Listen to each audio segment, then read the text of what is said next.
Back on record, State versus Davis, C-377-407. Looks like we have the jury lined up. Anything we need to address before we bring them in? Not from the state.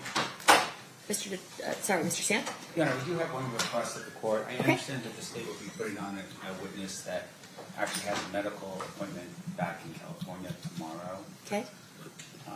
And so as a result, I would like to be able to do my cross after they present all of their direct evidence, which would include the recording that will be played with regards to an interview with Mr. Davis. But I'd like to do that at the end instead of in the middle like we did yesterday or the other day with Detective Miller. There were questions I wanted to ask Detective Miller that I just couldn't do after the recording had been played. And so I understand that this Detective Dupree, would be in California tomorrow for the appointment. I just would... So you understand that he's going to be back in California, but you still want to do it via Zoom? Sure, yeah, because I don't want to miss with this appointment on. So no objection to him doing it via Zoom, but you want the state to present all of the information that they're presenting through him, and then you do your cross? Yes. Okay. I think we can accommodate that, right, State? Well, I mean, there is approximately 5 hours worth of recordings with him. Once it's into evidence, our choice to play it, whether he's on the stand or not, is when we decide to play it. Okay. During the trial. I explained to Detective Dupree that I planned to do my direct and his cross-examination today because I knew that he had to be out of here. Okay. I don't think he'd be opposed to subject to recall with Mr. Sant if he wants to go and would come back on by Zoom. But I am opposed to the idea that they're going to control the way we present our evidence. We'll do direct, we'll do cross. If there's anything he wants to additionally have from Detective Dupree, I don't think that he would necessarily be opposed to getting on a Zoom in his case. All right. Do you guys want to talk to him real quick to see if he can be recalled? If there's something that needs to be done after everything's presented? Okay, I just want to jump right. I heard the state basically say that they don't want me to dictate how they want to present the case. I'm perfectly fine with that. I'm just saying... You're not stipulating that they can play it outside. Look, I mean, like, this with the is other a witness. matter of professional courtesy. I would definitely allow him to go back to California to do what he's doing. But he's on the stand. Technically, he's not supposed to be released until after the court releases him from the subpoena. And so as a result, if you want to play that game, then I would want him to stay here overnight so he can at least be cross-examined by me. I just was trying to be nice about it by doing it the other way, but it seems now like I have to recall this person. I don't trust anyone disappearing in the wind. I don't care if he's a detective. Like, in my opinion, I got a problem with that. Well, yeah, but once a piece of evidence is admitted, it's our choice as to when to play it and how to play it. So, like, I'm not getting dictated how we do that. If he's done with cross, if he's going to delay cross and keep him on the stand long enough, he's free to play it during this cross-examination if he wants to. Once a piece of evidence is admitted, it's admitted, right? And so I'm going to lay the foundation. If you're going to have him verify it and then not play it until closings or something, that's your prerogative. Or I could just, on Friday decide we're going to play, because we have hours and hours and hours of audio to play, and just having somebody sitting on the stand for audio is not necessary. Okay. I can present it in any manner I want to. It just doesn't require the witness to be here to listen to it. And so it sounds like what Mr. Sant is saying is he has no objection to you doing your direct and then playing it without him being here, and then he would like to do his cross tomorrow. So I was just going to see if... I just don't think we'll be through it by tomorrow. I think it may be... because we have a witness coming tomorrow, so we may be breaking up 2008 and then later on playing 2009. So I don't know when that's going to happen in our presentation of the evidence. I understand that. Kind of the issue that we're having, because we're really juggling a lot of out-of-state witnesses because nobody was in Vegas when this crime occurred. So, Mr. Sant, what I'll do is after you listen to when the state is done with their direct, and they've admitted what they want to admit, and they say that they're done, I'll turn to you, and you can let me know if you want to cross-examine now or if you want to ultimately recall him on your own for your presentation. And there's a little bit of a regret with regards to Detective Miller, and I do understand there were some audio-visual problems with his connection, right, in terms of his... There were questions that I look back and listening to this video or this audio that I should have asked him that I didn't ask him. I do not want to fall into that same regret with regards to Detective Dupree. So I just know that there will be questions. Do you want me to ask? Do you want me to ask then? I guess I was just trying to get somebody to figure out if he would be available at a later time for recall. That's all I'm trying to do at this point, so that I can see what my options are.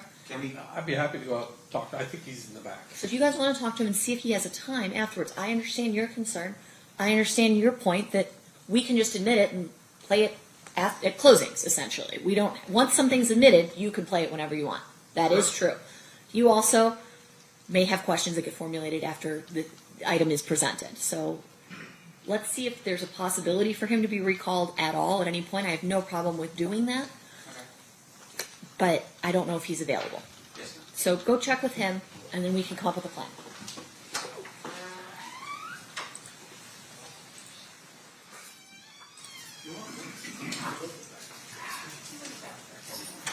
Sure.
Detective Dupree has agreed to be available Friday morning. Okay. If Mr. Stamp has any additional questions by way of Zoom, we figure by then we'll be through the two statements. I appreciate it. Thank you, guys. All right, perfect. So looks like that's been resolved. Anything else we need to address outside the presence? Not from the state. All right, let's bring the jury in. Captain Jury. This is a different issue.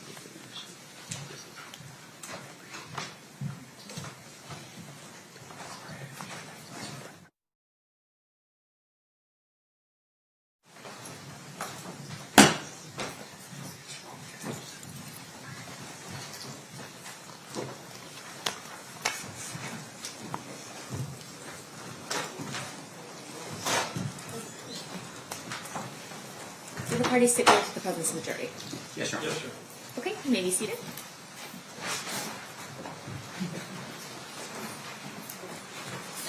Welcome back, ladies and gentlemen. Thanks for accommodating me as we started a little bit later. I appreciate your time. At this time, we are still in the state's case in chief. Who's your next witness, Mr. Wade Lee. Okay.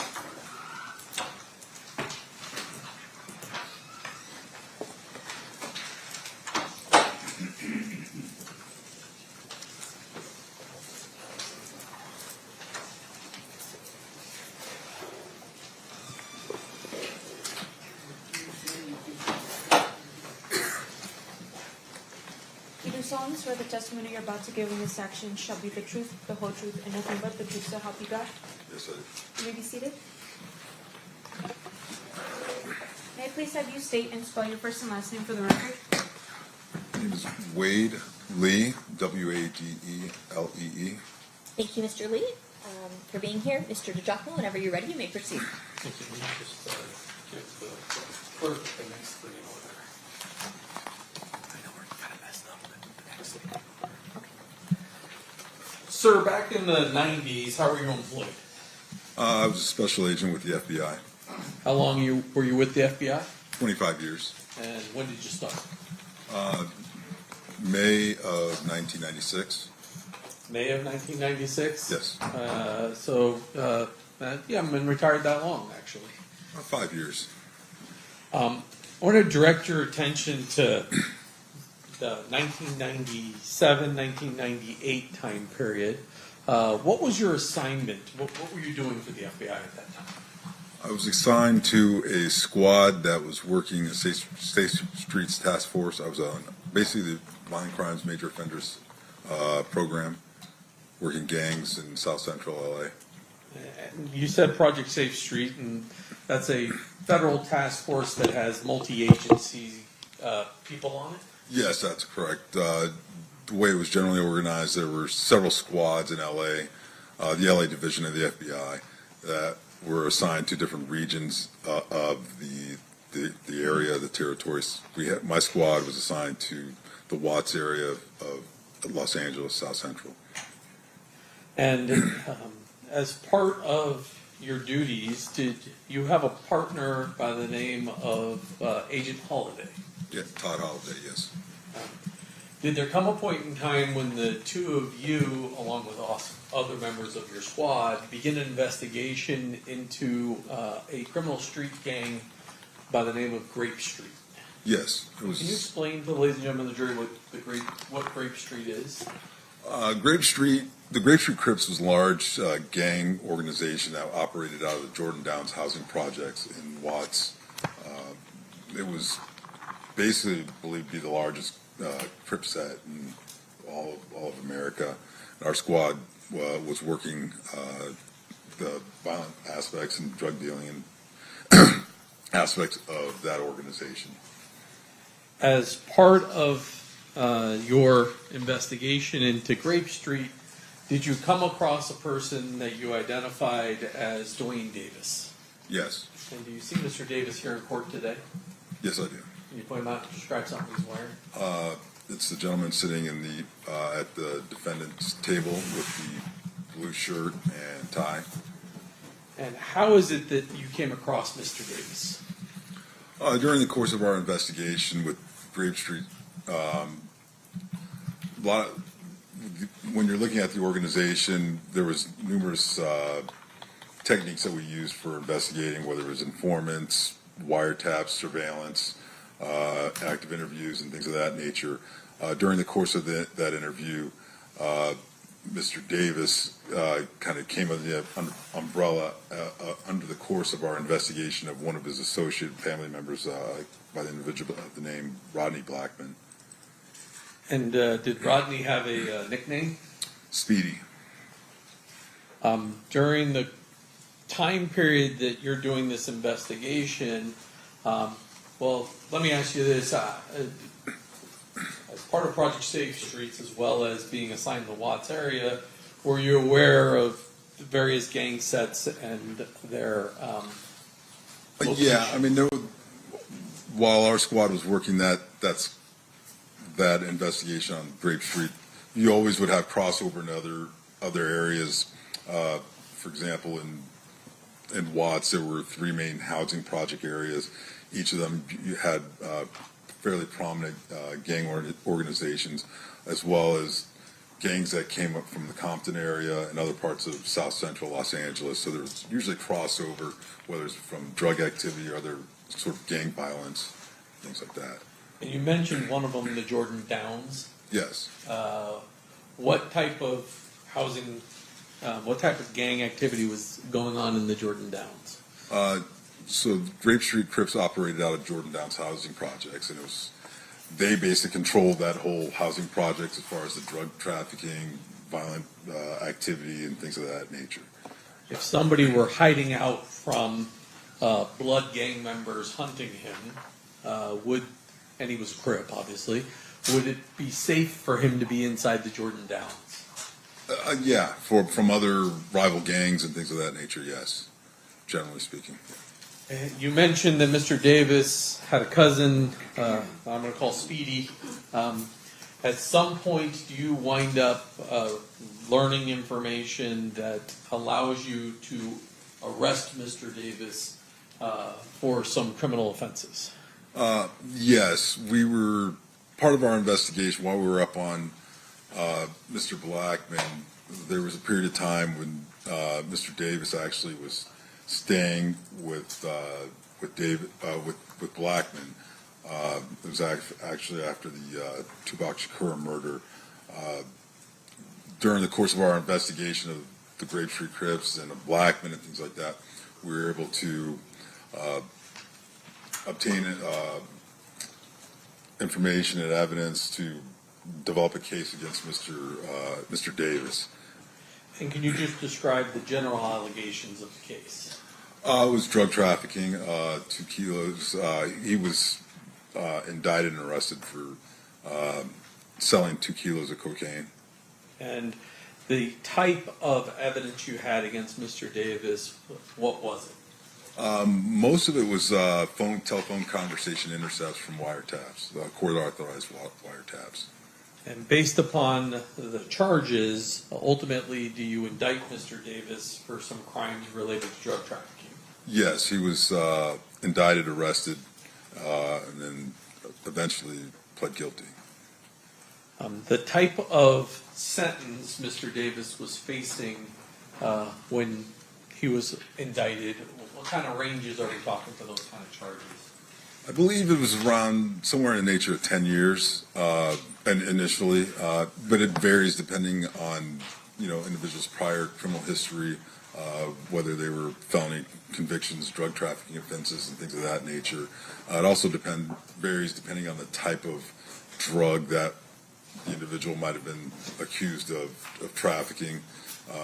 Back then, and at that time period, the federal sentencing guidelines, there was a difference in sentencing for rock cocaine, crack cocaine versus regular powder cocaine and things of that nature.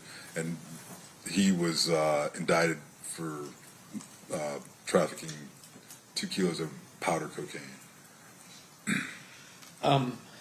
As part of that investigation, does there come a point in time when you do what's known as a proffer with Mr. Davis? Yes, we did. And describe for the ladies and gentlemen of the jury what a proffer is. So a proffer interview session would be, it's usually considered, it's a fairly common practice, particularly in the federal criminal justice system, where we have an individual who's been indicted and arrested, and it sort of is the beginning of a negotiation for a plea agreement, if you will. What we do is the U.S. Attorney's Office, the defendant's attorney, they all agree that to conducting an interview with the FBI. The terms of that agreement are such that the defendant has to be open and candor, tell the truth regarding the questions that we ask him. In return, the FBI, Department of Justice, will not use what the defendant says in that proffer session against him in this case in chief that we have him charged with. There's a couple little caveats. One being that if during trial the defendant goes on to make statements that contradict what he said in that proffer session, at that point it violates it, and we can use his statements against him. Those are generally in nature. And then we agree to keep the nature of the interview confidential. Your Honor, may we approach? Yeah.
All right, Mr. Duffy, you may proceed. When you had your 1998 proffer with Mr. Davis, well, first of all, were you by yourself, or were there? Did you have your partner Todd Holliday with you? Todd Holliday attended, as well as Assistant United States Attorney, along with the attorney for Mr. Davis, who were also there. And what was his name? If I refer to by. Well, notes. I have what's marked as State Proposed Exhibit 46. I know you got a copy Okay. there. That's fine. How about we use the one that I have Sure. marked, and then I'll take these Great. back from you. Would reviewing those notes refresh your recollection as to the name of his attorney? Yes, Edie Fall. Okay, after reviewing that, Oh. has your recollection been refreshed? Oh, yes. I'm Okay. sorry. I And apologize. it's Edie Fall? Yes. Understood. You may proceed.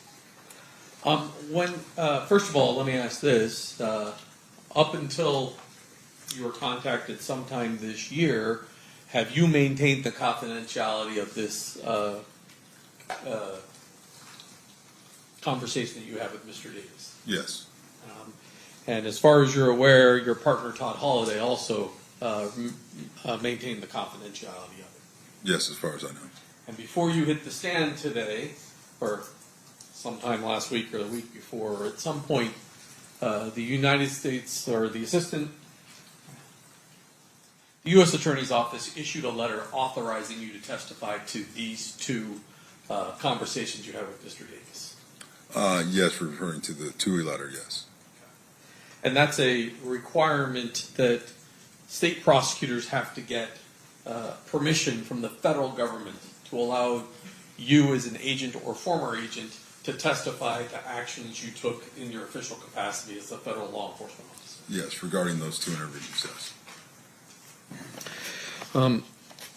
How is your proffer with Mr. Davis documented? Usually, we use the standard FBI reporting mechanism, which is a FD 302 report. And that is essentially a report that lays out the information you receive. There's no audio recording of that particular conversation. That's correct. And is there a FBI 302? Well, what's in front of you? And I forgot the number. Is it 146? 146. 146, is that a fair and accurate copy of the description of the conversation that you were a part of with Mr. Davis on July 16th of 1998? Yes, it is. Move to admit 146. 9. No objection. So admitted. Now, I'm not going to have you go through everything that was in there, but what is your purpose in talking to Mr. Davis in the proffer session?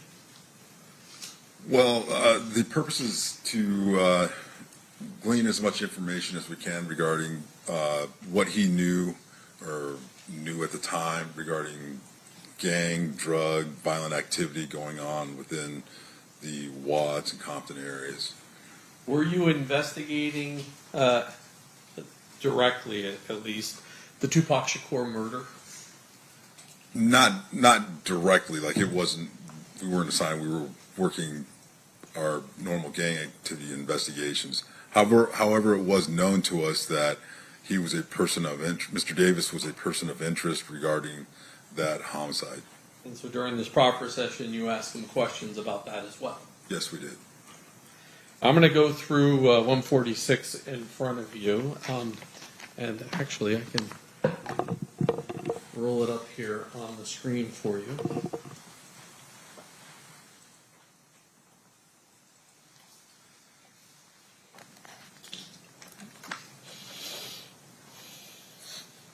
Oh. Well, it would help if I plugged the computer in.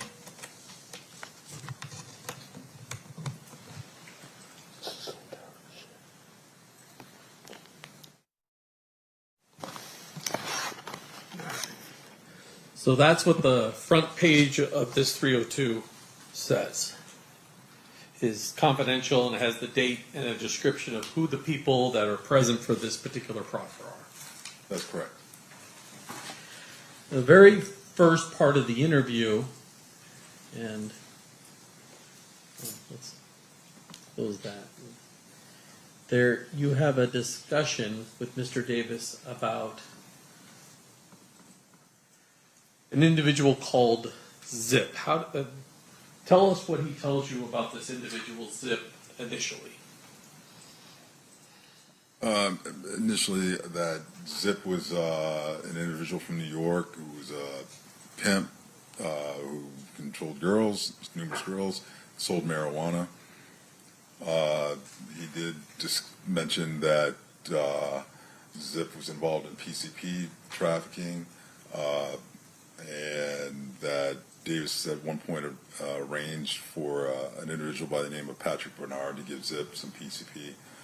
So Zip came from New York to L.A. to conduct the transaction. Did he also mention how he met Zip? Yes, he said he met Zip at a baseball game somewhere in approximately 1993 or 94. There was an individual named Fats who was also at the game that introduced Davis to Zip. And then he talks to you a little bit about who Fats is. Yeah, Fats was a large cocaine supplier who operated in the west side of L.A. He was also known as Flint. Davis associated with Fats prior to 1994, up until basically the time, I guess, where Fats was arrested and taken into federal custody. I'm going to skip past some Fats.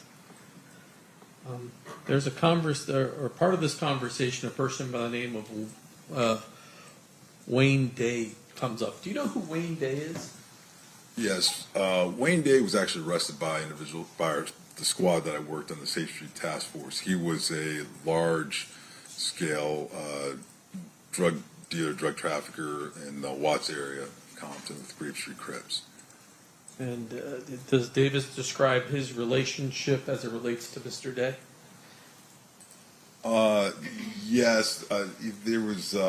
He mentioned that they were related. That Davis had an uncle who was the uncle of Wayne Day. Is how he described it. And then there's a conversation in this next paragraph where Mr. Davis makes mention of Mr. Day having Compton sewn up. What does sewn up mean? Well, in terms of having control of all the drug trafficking in that specific area, and actually, there was agents mentioned to him that Wayne Day had Compton sewn up, and Mr. Davis said actually that he had part of Compton sewn up, that he didn't have the south side part that Davis operated in. And then does he tell you what his role is in the south side part of Compton as it relates to drug trafficking? When you say he, you're referring to Mr. Davis, sorry. That Mr. Davis had that side of Compton handled as far as the drugs. And did he talk to you about who handled the north side of Compton? Yes, he did. It was an individual who was a former Compton PD officer by the name of Reggie Wright Jr. All right. I'm going to drop down a little bit here to the part where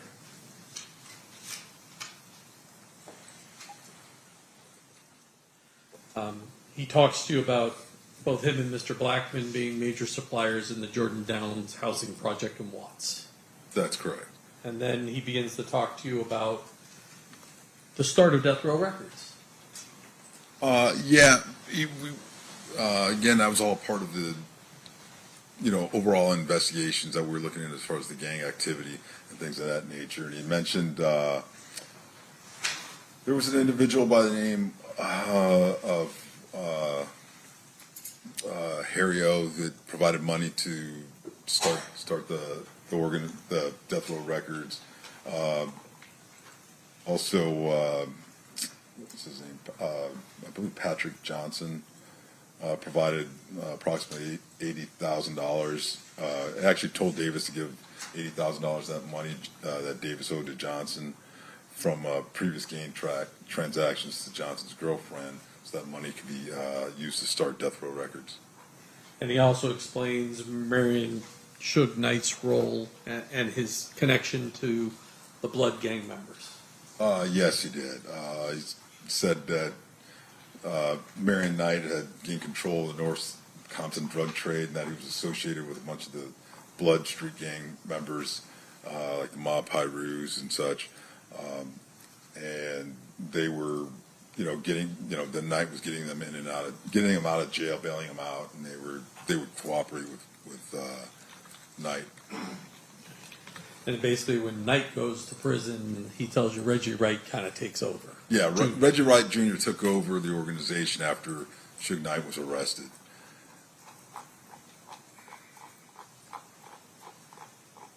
You already mentioned Harry O. But Davis claims to actually be involved in the delivery of some of the money associated with the startup of Death Row Records. Yes.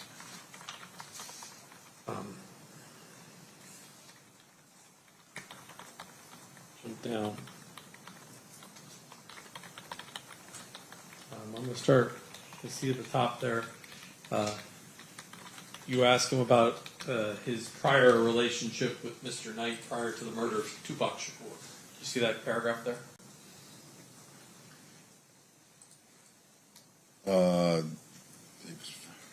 Yeah. I mean, Davis said that he told us that he never had any issues with Suge Knight or any of those individuals prior to the incident in Vegas with the killing of Mr. Shakur.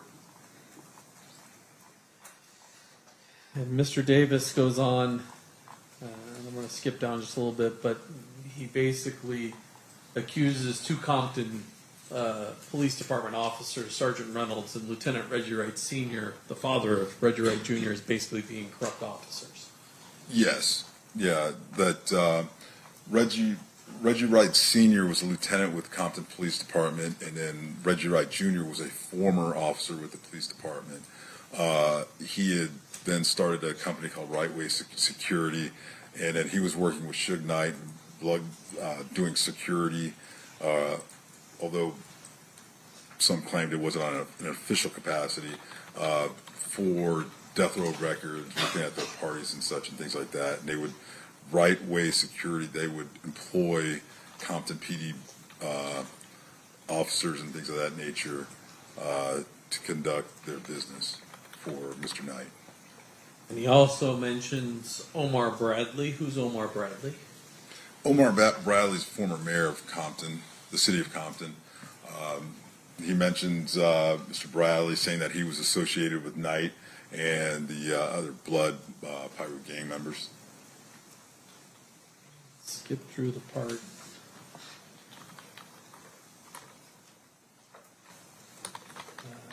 Top of page 4, he provides information, or at least asserts that Reggie Wright Jr. is distributing drugs out of a particular location, and even names some people that are helping with that.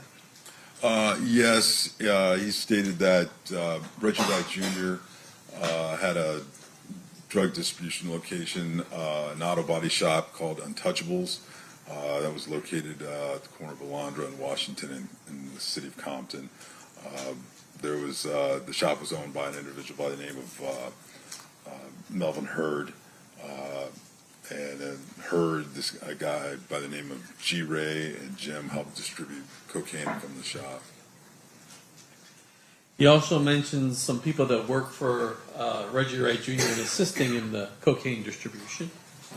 Yes, he stated that Reggie Wright Jr. had an individual by the name of Mob James, who was a member of the Mob Pyru street gang, individual named Flip, who distributed out of a shop location on Compton Boulevard, and Harris.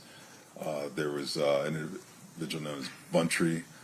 But we at the time we wrote it out as Bump Tree, but we believe that actually was an individual known as Montreal or Alton McDonald? Yes. Buntry, B-U-N-T-R-Y? Yes. Alton McDonald, who was the brother of Mob James, which is James McDonald. Also another individual named Trayvon Lane, who was a Mob Piru gang member, and then Kevin Woods. And then they can kind of read this themselves, but at some point he talks about an incident that occurs at a neighborhood mall involving a person named Marcus. What does he tell you about that? Yeah, this is a few weeks before the murder of Tupac Shakur. This individual, Marcus, who was a Southside Crip, was at a mall by himself. Several Blood street gang members attacked him and started beating him up. Then an individual, Mr. Orlando Anderson, who was the cousin or nephew of Mr. Davis, observed what was happening and went in to help Marcus, and they beat up and fended off the other gang members. And then he moves on to describe the incident at the MGM casino the night of Mr. Shakur's murder. Yes, he did. And what did he tell you? He told us the day of the murder of Tupac Shakur that the Blood Street members, some Blood Street gang members saw at night. They saw Orlando Anderson. They attacked him because of the previous incident at the mall. After the attack, Mr. Davis, Anderson, Orlando Anderson, and their girlfriends went back up to their hotel room at the Excalibur Hotel, and he said that was it. They didn't have any involvement. They stayed in the room the rest of the night. He tells you that the room was in Anderson's name. Yeah, the room was in Anderson's name. That they'd driven up to Vegas from the LA area in a Land Cruiser, and that they had some other associates, Corey Edwards, Kevin Davis, Terry Brown, a.k.a. Bubble Up, Big Dre, and Wynn also traveled to Las Vegas. They stayed at the MGM. And he repeatedly denies to you knowing who killed Tupac Shakur. Yeah, he said they didn't have any knowledge of what happened, that they weren't involved. He did later speculate that maybe it was some Compton police officers that were working for Suge Knight, and that maybe it was because he had heard that Tupac was talking about possibly leaving Death Row Records or something to that effect. But his suggestion was that perhaps Knight, who's driving the car, had Compton police officers shoot Tupac in the car Suge's driving. yes, something to that effect. I'm going to keep rolling down here. He gets back at page 5 to talking about Zip. So how does he tell you? Well, he talks about Zip and how he becomes associated with the Notorious B.I.G. Yeah, he said that back in 93, 94, Zip introduced Davis to Notorious B.I.G. at Summer Jam concert. And Davis would associate with Notorious B.I.G. when he was in LA area, but they never had any like drug connections or anything like that. He tells you that he was actually at the Peterson Automotive Museum the night Mr. Wallace was killed. That's correct, yes. And that he saw some, at least people associated with Death Row Records at that location. Yeah, he told us that prior to that, the night of the murder, Davis observed some females associated with Death Row Records at the party.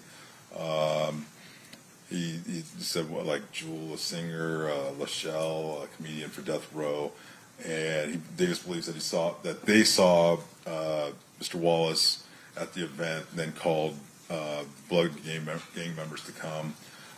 Davis did say he observed Reggie Wright Jr. and DJ Quick, who was a performer for Death Row, Theo, a local disc jockey, and about 10 or 11 other Treetop and Fruitown Blood gang members arrived at the event. Davis told Mr. Wallace that they were to watch, that they were there and they should watch out. And then shortly thereafter, Mr. Wallace was shot. But Davis wasn't there; he didn't see what had who actually shot him. But once again, he tells you that he believes that Reggie Wright Jr. and Blood Gang members are the people that killed Mr. Wallace. Yes, he said he believed that Reggie Wright Jr. and the Blood Gang members associated with him were the ones responsible for killing Notorious B.I.G. When asked who the individual was who actually killed him, based off of there was a composite drawing that was that had been provided and was kind of passed around, so we showed him that. Davis responded that the composite looked just like Reggie Wright Jr.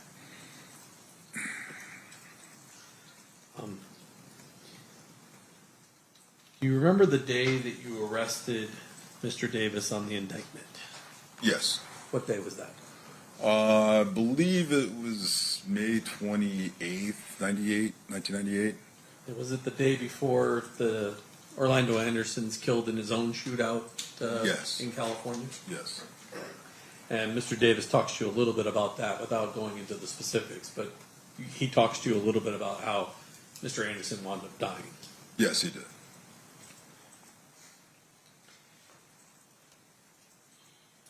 And thereafter, and I'm not going to go through all of these, he initially denies distribution out of state, but eventually talks to you about a lot of different locations engaged in distributing cocaine. Yeah, I mean, we asked him to discuss all the individuals out of state who he supplied cocaine to and all the local individuals he supplied and distributed to. He initially said that he hadn't distributed out of state to anyone or knew of anyone who did it within the last 3 years, but then he went through and we started asking about specific individuals, and he would provide more details and information about who he had supplied and what he had supplied and sort of the details.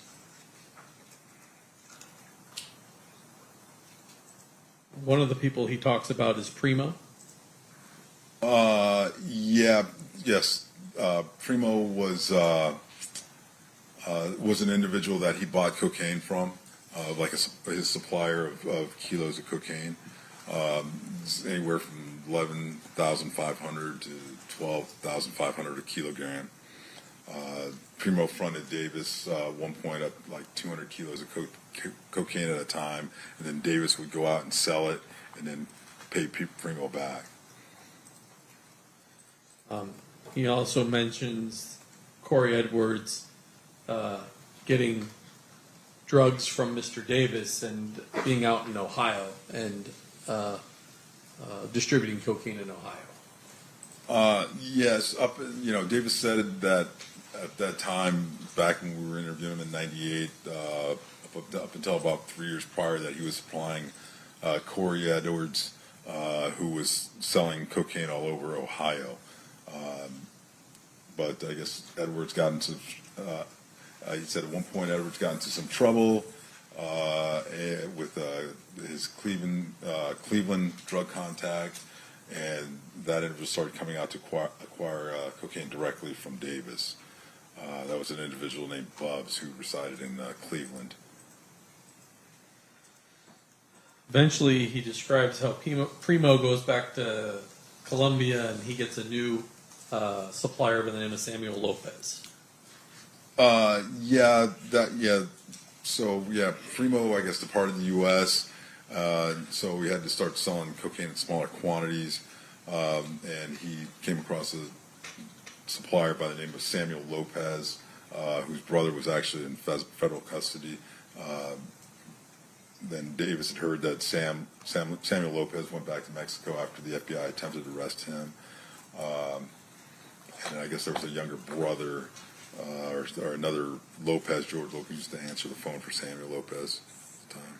And I'm not going to go into this, but there was a discussion of someone named Dupree, but that guy's full name was Azel Dupree Hall III, correct? Yes, that's correct.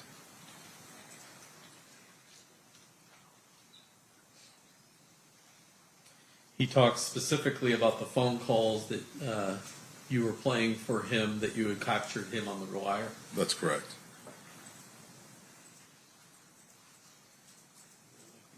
This one. At the very end, he denies that he's the leader of the Southside Crips and claims Darnell Brim is actually the leader of the gang. Yes, he's even though he had said that he was large scale, basically a drug trafficker on that south side of Compton, that Darnell Brim was actually the head of the gang, if you will. Okay. Now I want to move on. Shortly after that conversation that you had with Mr. Davis, did he enter a guilty plea to some charges and get sentenced to 70 months in federal prison? Yes, he did. That's a little less than 6 years. So he got some benefit from talking to you from what the... Yeah, I don't know if it was 70 months. It might have been 77 months, 70 or 77 months. I don't recall specifically. Judge, I have in my hand, it says it's admitted, but I don't remember offering it, a certified copy of the indictment, the plea, and the judgment of conviction in United States District Court for the Central District of California, case CR-98537, evincing his... I have the parties approach.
All right, that would be, apparently was admitted as 75, but it will be admitted formally as 75.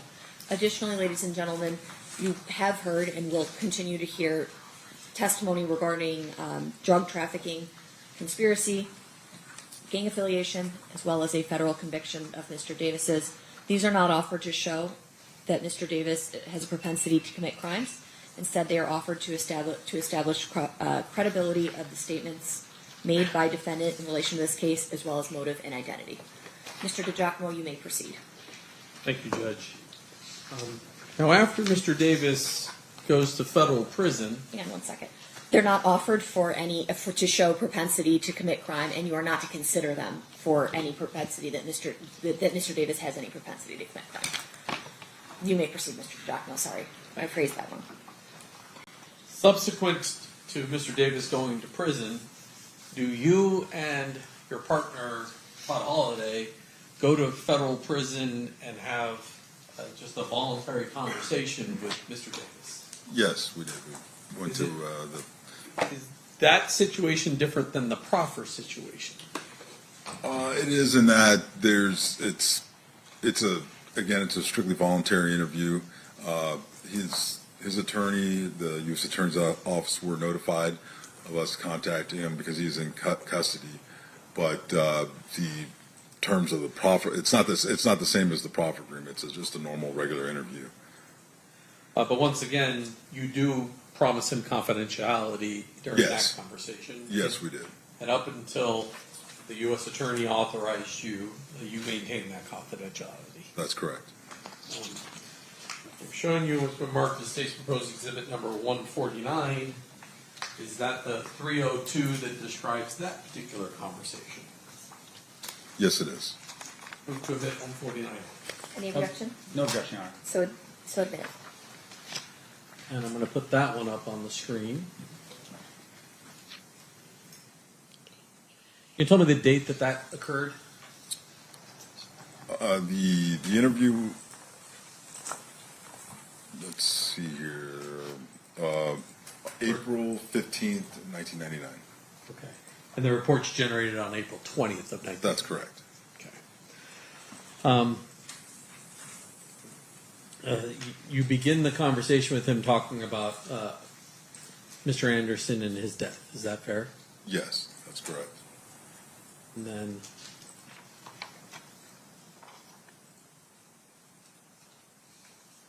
Mr. Davis tells you he's not aware of any motive for why blood gang members or individuals associated with death row records would have wanted to kill Anderson.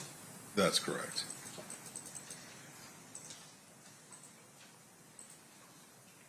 And then he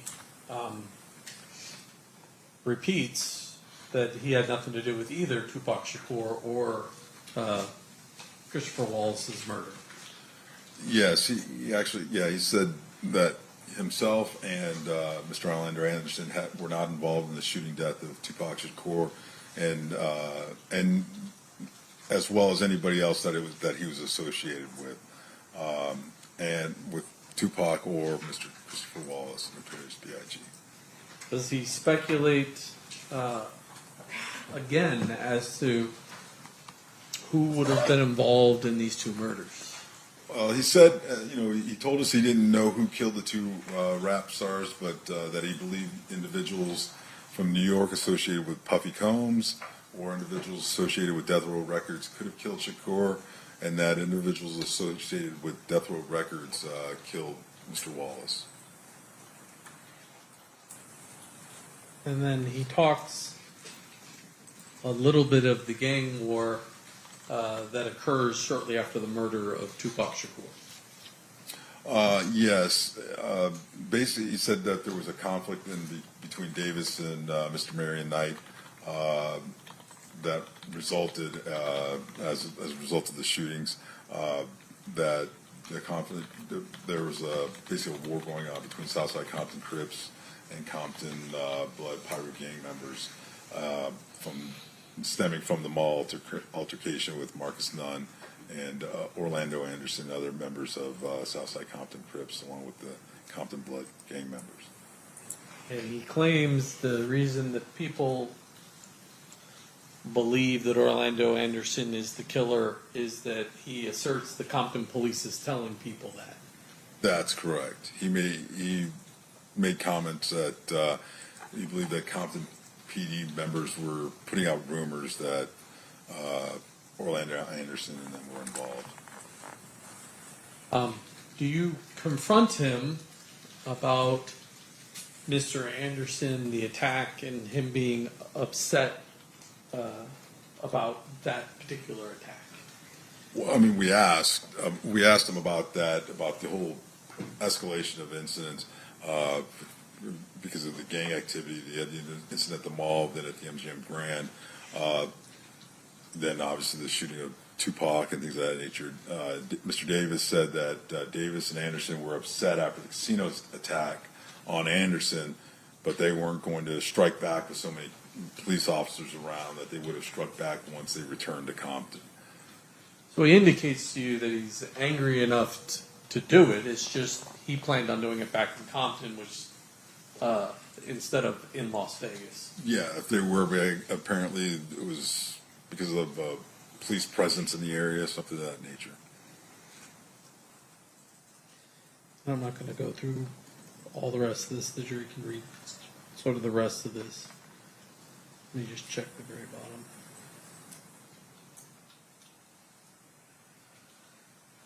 Well, thank you, Agent. That completes my questions. Okay.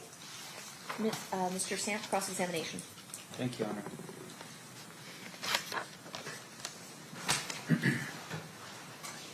It's no longer special agent, or it's still special agent? Either way is fine. All right.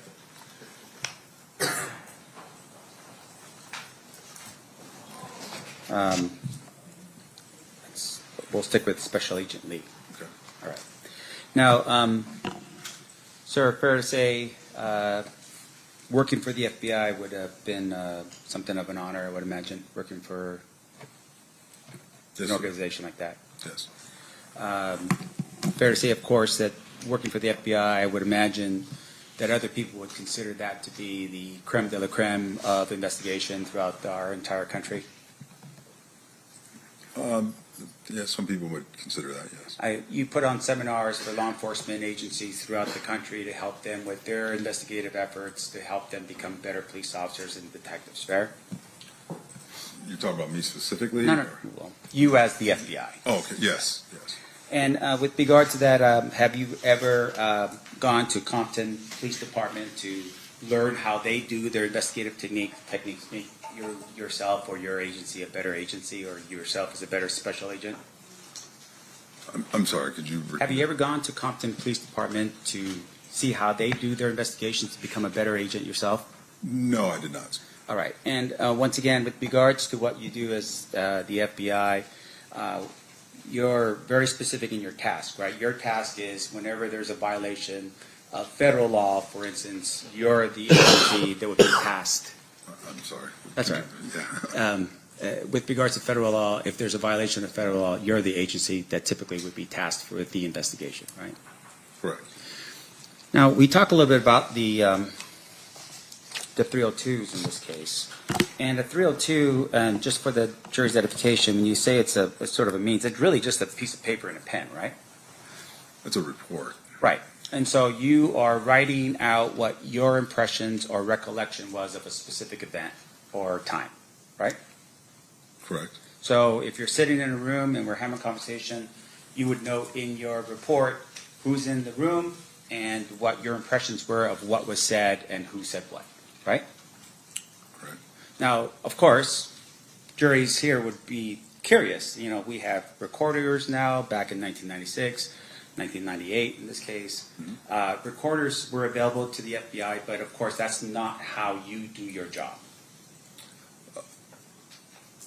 The use of recordings for the FBI they were not standard policy and procedure for the FBI at that period of time. Yeah, and you've retired since, what, 5 years ago? Yes. During that time period, has it changed in terms of that policy with the FBI? During the time period that I've been retired, Right, no, up until the time that you retired. Has the policy changed? the standard procedure is no, not to record. Right, and so as a result of that, any recording that's done is typically not what the FBI does, right? You still focus on pen to paper recollection onto a 302. Yes. Okay. And so in terms of how you do it, the 302s that we read or at least saw put into the record is the work that you recall, your partner recalls during the course of an investigation. Of that event, yes. Okay. Now, in terms of the task force here. We talked a little about the task force project, Safe Street. Is that what it was? Yes? Yes. Can you tell the jury a little bit of what that project was about? The Safe Streets Task Force? Yes. So it's a compilation of multi-agencies directed to address gang activity within specific areas. So the Safe Streets Task Force initiative is a national initiative, but then there are fundings and directives that are sent to specific areas to address areas of high crime committed by gang activity. Okay. And I would imagine gang activity would include violent crimes, Correct. as well as, say, in this case, drug dealing, Drug trafficking, yes. as long as it's associated with gangs. Yes, primarily so, yeah. Because, of course, you do have the DEA that also runs their own investigations as well. DEA, ATF, Yeah. yeah, we work with all. Now, in terms of your, about this task force, can you tell us at the time when you were operating on it, who was on the task force? Oh, I mean, there were several agencies in terms of specific agencies. Well, just in terms of your working with other people, do you recall at all who it was that was working on the task force with you at that time? Well, there were members of Los Angeles PD. We've had, I believe there was ATF.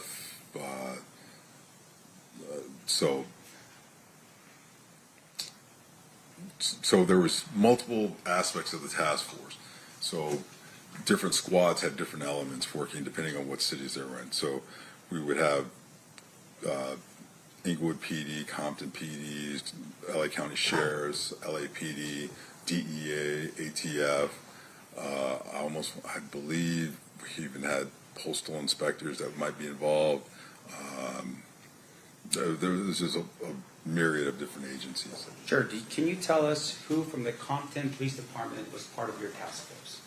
Our specific task force, the squad that I was on with Mr. Holliday, we did not have an element from Compton PD. Why was that? Because we were working in an area that was in Watts, in South Central Los Angeles, so we had LAPD elements, LA County Sheriffs. So one of the things that we saw today was that one of the individuals that potentially was somebody of interest, I would imagine to you, was a police officer from Compton by the name of Reggie Wright Jr. Well, he was a former police officer.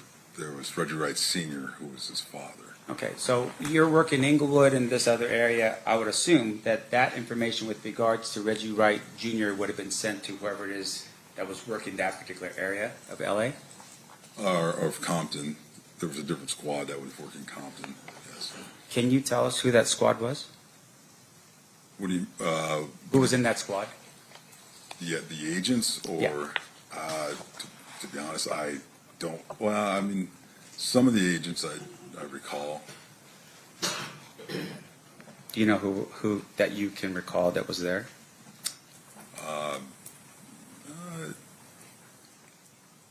At that specific time, I'm not sure. There was an agent, Elliott. Michael Elliott? Yeah, he worked down there, yes.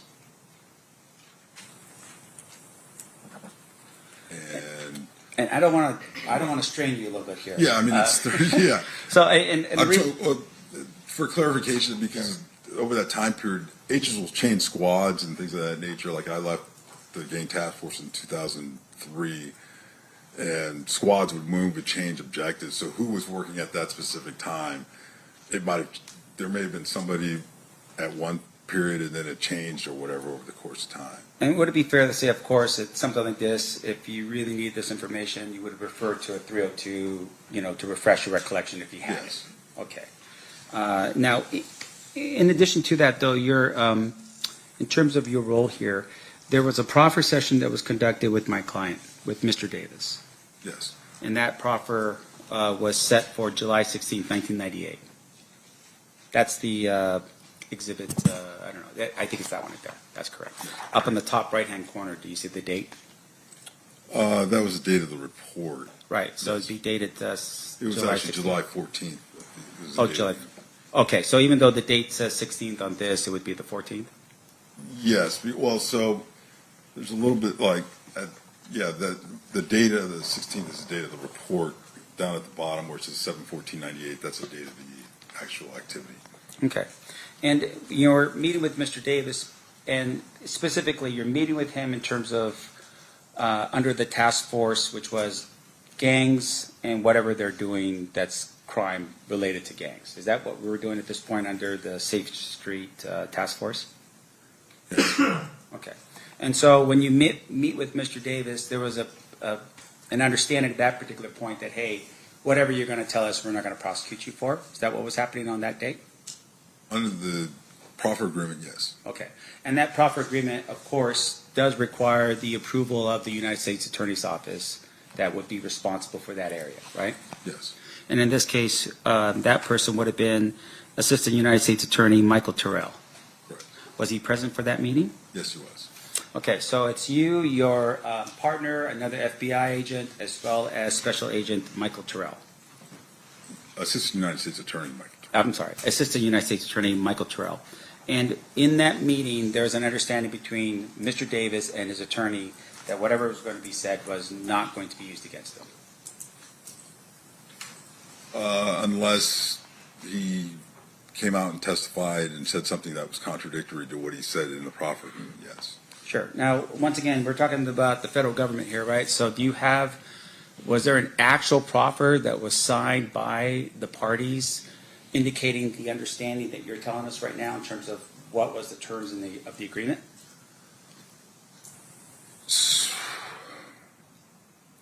My recollection is that there is, but that's maintained by the United States Attorney's Office. Okay. And since we're talking about that particular proffer here today, fair to say that would be relevant information that we should be considering? Could you Objection repeat that? to the form of the question calls for a legal conclusion. Okay, sustained if you would rephrase.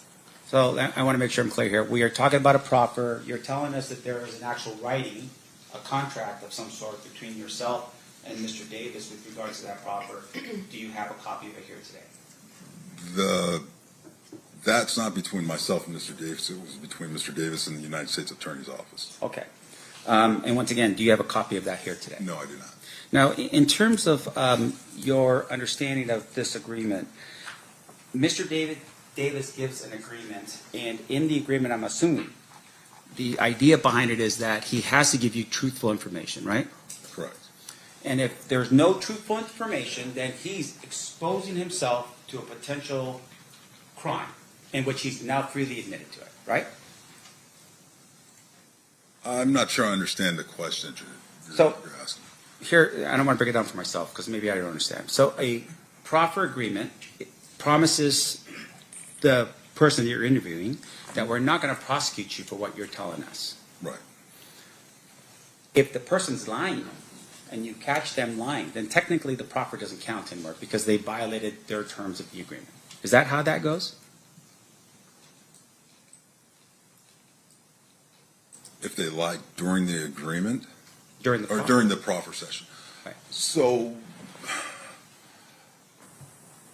that doesn't necessarily the benefit is for consideration for plea bargaining and sentencing consideration. So if the individual who is being interviewed during the proffer session shows a lack of candor, lies, and things of that nature, then the consideration for a plea bargain, plea agreement, will be considered by the United States Attorney's Office and what they will offer to that defendant. As far as using it against them, it's still the proffer agreement terms as far as using that information against them in that case in chief on that charge, we would still not use it. Does that make sense? Sure. I just want to make sure it makes sense. Right. Okay. So one of the things about the proffer agreement is it's, as I said earlier, was to set up it's the beginning of a sort of plea negotiation period. So we go to Mr. Davis, we say, you come in, you tell us the truth. We won't use it against you in this case or whatever. regardless of what you say, and the United States Attorney's Office will take that information, determine how useful, how valuable it is. For example, not in this case, not necessarily in this case, we've had individuals who provide information and then they actually go on to become cooperating witnesses for us. They're willing to testify in case against other co-defendants and things of that nature. All of that gets utilized in determining the sentencing for that person and for reducing their sentence on that federal charge. As you're suggesting, if an individual comes in and they're not truthful, they're providing us information that we know is factually inaccurate based on our other investigations, surveillance, wiretaps, and things of that nature, and statements from other witnesses, we would report that to the United States Attorney's Office, and they would take that as far as the sentencing that they would offer for the plea agreement. They would say, well, your client hasn't been forthright in candor. We're not going to reduce it at all. Did you do that in this case? Was there any recommendation from you or your partner back to the United States Attorney Office, and specifically to AUSA Michael Terrell, that said, hey, Mr. Davis is not being forthright and truthful with regards to his July 14, 1998 statement? I did not specifically do that. Whether or not Mr. Holliday did, I'm not aware. Now, let me ask you this then. So he gives a statement, and I want to make sure we're clear. You listen to what Mr. Davis says. Did you ever verify the information in here specifically about allegations of Tupac Shakur's murder? Verify in terms of what? Well, for instance, in the document that would have been the year 302 that's dated as of July 14, 1998, there's an indication here, for instance, that at the Las Vegas casino, Davis's girlfriend, and Anderson's girlfriend went up to their hotel room at the Excalibur Casino. Now, once again, this is 1998. The death of Tupac Shakur was in September of 1996. Right. Did you ever verify that information with Las Vegas to see if either, and in this case, what the 302 indicates is that the room was in Anderson's name. Did you verify that to be true? I did not specifically, no. Okay. And then with regards to the way in which he describes, meaning Mr. Davis, how they got to Las Vegas, he says in here that they drove to Las Vegas in a Land Cruiser. Any particular reason? I mean, did he have a Land Cruiser? Was there any verification of that information? I did not verify that, no. Now, in addition to that, he had indicated that Corey Edwards, Kevin Davis, Terry Brown, and Big Dre, or AKA Big Dre, and Wynn had also traveled to Las Vegas. Did you ever verify if any of those individuals went to Las Vegas? No, I did not. And whether or not they stayed at the MGM Casino? No, I did not. Okay, so once again, for the jury's edification, shooting takes place in September of 1996. You're getting this information from Mr. Davis on July 1998, right? Yes. About a year and, Right. 8 months, 9 months, something like that. Now, in addition to that, he had made mention, at least with that first interview, that he believed that Compton police officers had been the ones to have committed that particular act, the crime in Las Vegas, in terms of the shooting of Tupac Shakur. Mm-hmm. Is that a yes? Yes. And once again, that's just for the I'm sorry. record. Yeah, Okay. I'm sorry. And with regards to that, though, sir, did you ever look into the possibility that Compton police officers may have been involved in the shooting of Tupac Shakur? I did not specifically know. Okay, and when you say I did not specifically, do you have any personal knowledge as to who in the FBI was responsible for following up with that information? I'm aware that there were numerous investigations going on. There was Las Vegas PD had an investigation. There were Compton PD, LAPD. There were numerous elements of investigation going on regarding the murder of Tupac Shakur. Regarding Mr. Davis, our squad, and what we were investigating regarding the gang activity and the drug trafficking and the charge that he was on, I was not specifically tasked to follow up and track that down. Who did? I'm not aware of. Now, fair to say, though, of course, if you become aware of a crime like that, you would report the information that you have to whoever the responsible investigative agency would be, right? Correct. You're not just going to hold on to that information and just keep it to yourself, Correct. right? Or ignore it. Correct. So in this case, for instance, you share with us that there were wiretaps that were being done of Mr. Davis's phone during the time period that you were investigating. You recall that line of questioning? Yes. Now, a wiretap is not the same as a pen register, right? Correct. And just for the ladies and gentlemen of the jury, pen register is just numbers that you just that you keep recording in terms of what number is calling out, what number is being received. Correct. And then an actual wiretap is when you listen to phone calls where people are talking on the phone without you telling them that you're doing so, right? Correct. So with regards to the information that you received and the phone calls that you had, were there any phone calls at all in which this guy over here, Mr. Davis, somehow admitted or said anything along the lines of that he was either involved in the murder of Tupac Shakur or that he was even in Las Vegas on the day it happened?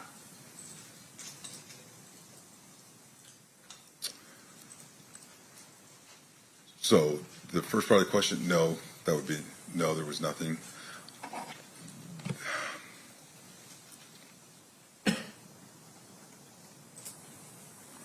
Regarding the second part, being in Las Vegas, I believe my recollection is that there was conversation about being in Vegas and coming back to Vegas after the incident, the incident being the murder of Tupac Shakur, but that was it. Okay, and once again, I don't want to put any real pressure on you. This is 30 years ago. Right. So in terms of that kind of information, that would have been at least given to somebody that would have been interested in knowing whether or not, Duane Davis was in Las Vegas at the time of the shooting of Tupac Shakur. Fair?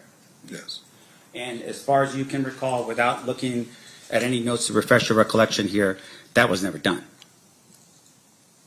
Can you repeat that? Sure. Did you personally ever make any calls to either Las Vegas Metro, LAPD, or Compton PD specifically about, hey, there's information here that Keffe was in Las Vegas at the time of the shooting? Was there anything like that? So you asked the question and then you said something and you asked a different. Could you please? Is that the FBI answer to the question? Let me break it up. Let me break it up. Did you ever make any calls to Las Vegas Metropolitan Police to say, hey, we've got some information here that Duane Davis? No. Did you ever make any calls specifically to LAPD to say, hey, I've got this guy on the phone, or he's making some discussions here that he was in Las Vegas at the time of the shooting of Tupac Shakur? No, I didn't make any calls like that. And then I'm assuming that with regards to Compton PD, did you ever call Compton to talk to somebody like, I don't know, Reggie Wright Sr., the gang guy over there, to say, hey, by the way, one of the guys from your community is saying that he was in Las Vegas at the time of the shooting of Tupac Shakur? No, I did not. And I appreciate you breaking that down because I didn't want the jury as well to be confused. Now, in addition to that, you had made mention about the type of volume here, or what the type of volume that Mr. Davis was moving in terms of drugs. I want to make sure I'm clear. What kind of drugs are we talking about? Cocaine. Okay. And can you tell us, just in volume, what kind of volume that Mr. Davis was moving at that time? I can't. I would be total speculation, based off of what was said in his statements to us. Yeah. I mean, there was one where he said something, I believe, to the effect of like 70 kilos at one time, or that he was fronted large amounts. I'd have to look. May I refer back to the report? Sure. Let's see here.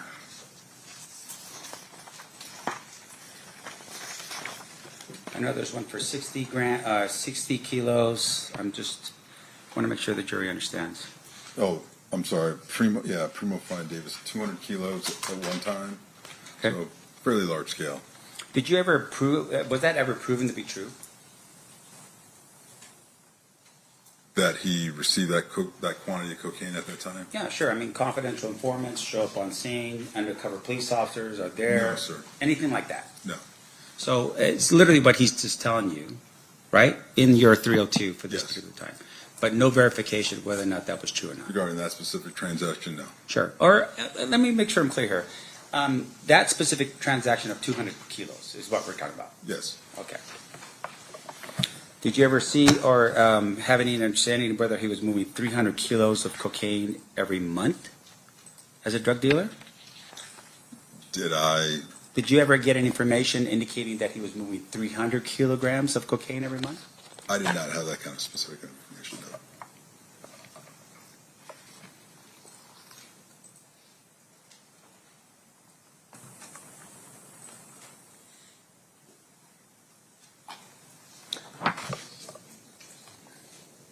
Now, in terms of Reggie Wright Jr., was there, I would assume that because it's not part of your area, did you refer that information to whoever it is that was part of the task force that would have covered the Compton area?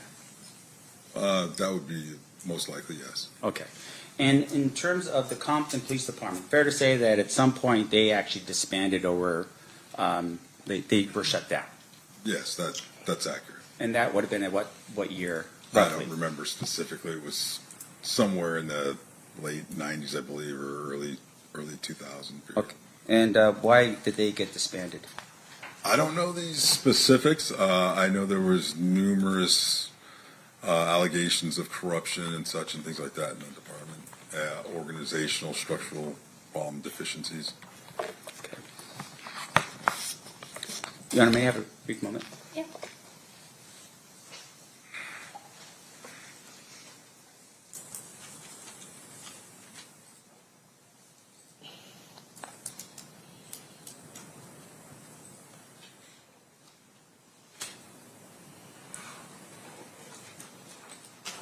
So you shared a little bit about the next time that you meet Mr. Davis, and that was at the prison. Correct. And it's you and your partner still, Special Agent Holiday? Yes. And you go to that meeting, and he's sitting down and having a conversation with you, right? Mr. Davis, yes. Yeah. And I want to make sure I'm clear. How much did you actually arrest him with in terms of the cocaine that he had? I mean, I'm assuming at some point he gets caught with cocaine, right? That's incorrect. No. Okay, so what happens? So are you specific the specific case that we had him charged with? Yes. And arrested?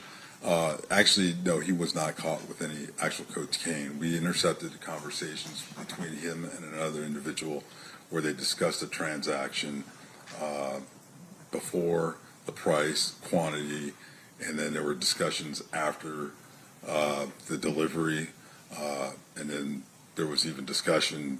What kind of prompted more of the discussion? There was the two individuals had, Mr. Davis and the other individual had a discrepancy over the quantity, the actual volume of the amount of cocaine. Okay. And outside of that, nothing to your recollection that was more specific about anything to do with the cocaine. Like he never actually got caught with it. He was just having conversations about it? Yes, that's correct. Now, in addition to that, when you're part of the task force, you are looking for potential issues with regards to violence. Is that correct? Yes. And in this particular case, had you ever come across any information in your wiretaps or anything like that of Mr. Davis putting out a hit on someone or green lighting some type of violent act to be caused against somebody? No. No. And that would have been part of it would have been maybe an enhancement under the sentencing guidelines in terms of if you're looking at increasing his amount of time, is that, hey, he's also doing something in furtherance of, his self. Violent activity and things of that nature we would definitely be looking for, yes. Right. And in this particular case, you don't have any proof of that at all. No facts to that. Of him being violent? Yeah. That's correct. Now, there's a discussion here that Darnell Brim was identified as potentially the leader of the Southside Crips. You recall that? It should be at the end of the second 302 that you have. Yes. Now, in terms of that, did you ever verify that information as to whether or not Mr. Davis was lying or not about that?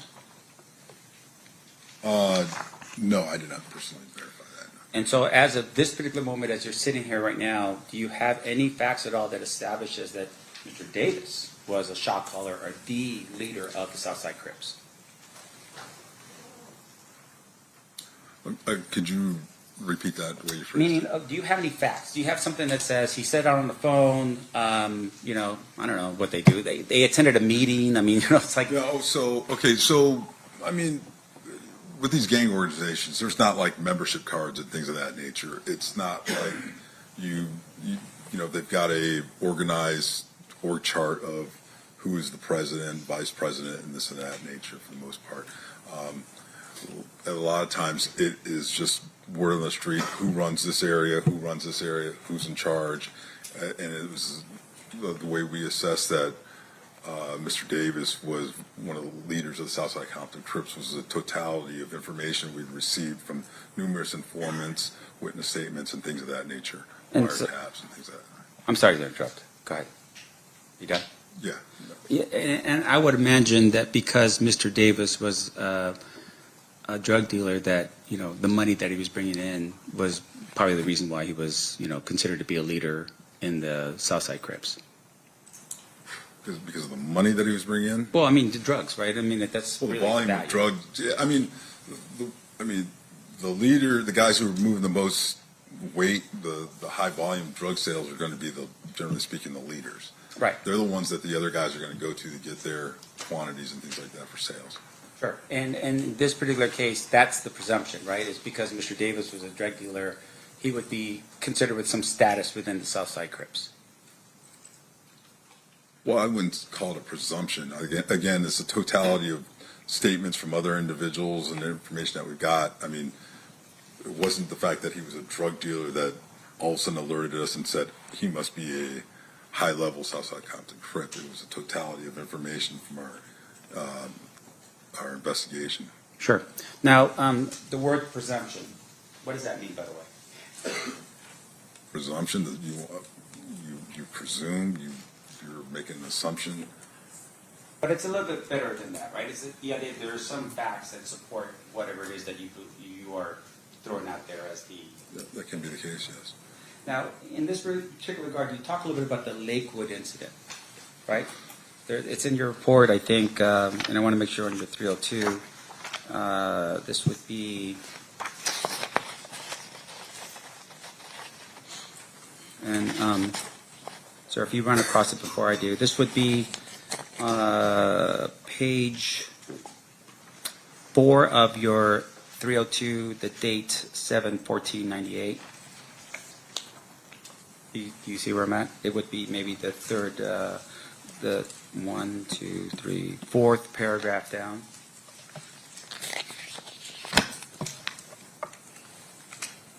The Lakewood, are you referring to at the mall?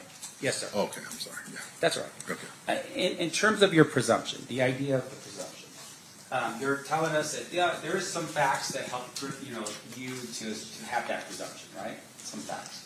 Can you tell us what facts you have to support that there was even a Lakewood incident that occurred?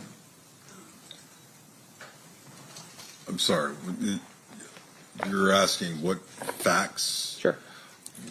We have several witness statements. Okay, so you have several witness statements. You are aware that those allegedly, and according to what you write yourself, this was a couple weeks before the murder of Tupac Shakur. Marcus, who lived at the Southside Crip neighborhood, was in a mall by himself. A number of Blood Street gang members attacked Marcus and began beating him. Orlando Anderson and then others approached the situation, observed what was happening, then went to the aid of Marcus. They beat up the Blood gang members. That's what you wrote in your 302, right? That's for true, man. Yeah. Now, in terms of that information, did you ever go to the mall to verify that there was this thing that happened a couple weeks before the murder of Tupac Shakur, which would have been sometime in August of 1996? Did you ever do that? No, I did not. Now, in fairness to you, sir, Lakewood Mall and that area is governed by a police department. I don't know, is it Compton or is it the next one over? I'm not sure. Yeah, it wouldn't have been Compton. Okay. So whoever's the next one, did you ever at any point reach out to that police department and say, hey, Can you get us the information on this so we can verify it before we put it into our 302? That the, a couple of weeks before the murder of Tupac Shakur, there was a beating that took place. Did you ever do that?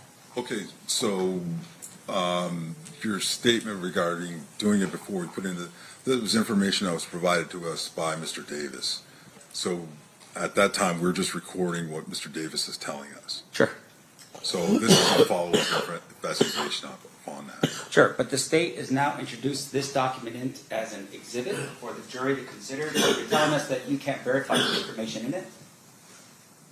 I'm telling you what Mr. Davis told us. Okay, but you cannot verify that information. You're telling us right now you didn't verify the information that he told you. I didn't verify that specific event. Okay.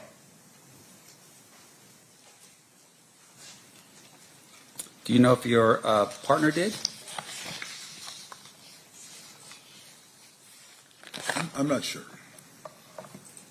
If you're referring to Mr. Holliday? Yes, sir. Yeah, I'm not sure. I don't want to speculate yes or no. No, and I appreciate you doing that. I don't want you to do that either. Okay. Now, Mr. Davis is in prison during this time. At some point in the future, you had mentioned that he was in there April 20th, 1999, something like that? During the second interview, yes. Right. Now, did you at any point ever look at his, while he was in there, how he was doing, anything like that? Any write-ups he might have had while he was in there, anything like that? From the penitentiary? Yeah. No, I did not.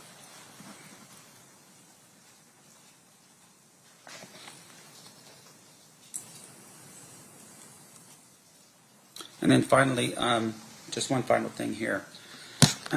There was some mention in your 302, and I apologize for bouncing you back, but I'm taking you back to the July 14th, 1998 302. But in that 302, there was an allegation, or at least some information that you documented that stated that Reggie Wright Jr. Was dealing drugs out of a auto shop called the Untouchables Auto Shop, owned by Melvin Hurd. Do you recall that? That's actually on the top of page 4. Yes. Do you know why that's important and why you included that in your 302?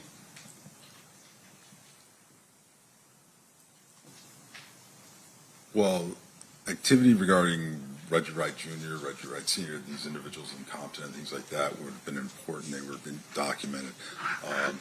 Mr. Davis provided us that information. So again, this is also information that would be utilized for for consideration by the U.S. Attorney's Office and things Right. like that. So all of the information is important. I have no further questions, Your Honor. Thank you, sir. I Okay. appreciate it. Any redirect, Mr. Strupka? Just briefly, you have both of those. Yes. 302s in front of you, Yes, I do. right? So let's start with the July 14th, 98 one.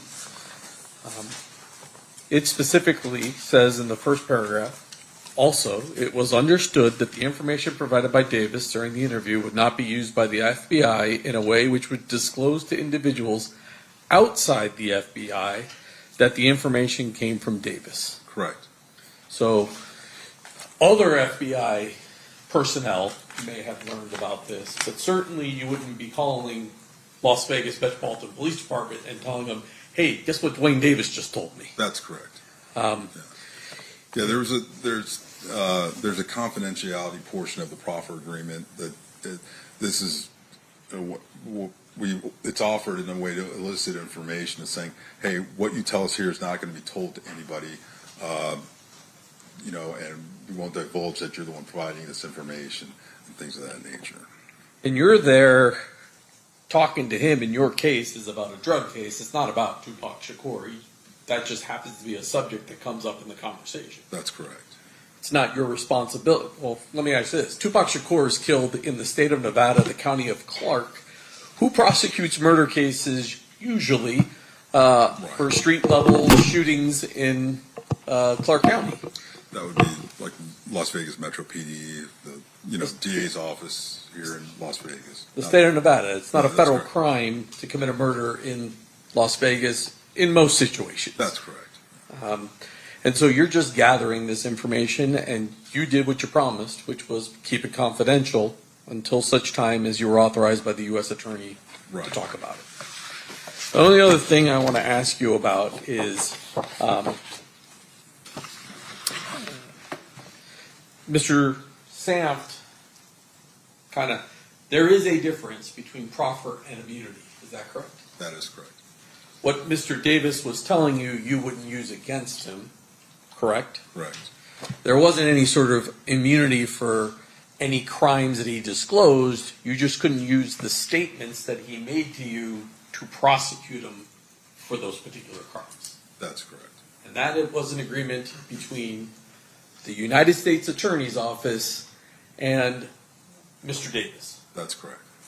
At no point in here did the state of Nevada, the Clark County District Attorney's Office, or any agency other than the U.S. Attorney's Office make an agreement with Mr. Davis about these 302s. That's correct. Nothing further. Any recross based on that, Mr. Samft? I'm sorry, what was that last question again? I'm trying to figure that out. Hey, so you're telling us, you're giving us information right now about your knowledge of what the other law enforcement agencies had agreements on or not? How do you know that? I didn't give that information. I didn't say that. So can we repeat that last question? We don't have All right, that well, capability. We can Let me- pause and show you. No, that's all right. I just want to get to the point. What Mr. DiGiacomo just asked you was that, there were no other agreements with regard to your agreement. Your agreement was the sole agreement between yourself and Mr. Davis, or FBI and Mr. Davis, and no other United entity. States Attorney's Office and Mr. Davis. I apologize. The United States Attorney's Office and Mr. Davis, and no other entity, right? I think that's how it was put, Yes. right? Yes. You don't know that, though. Did you, when you... What?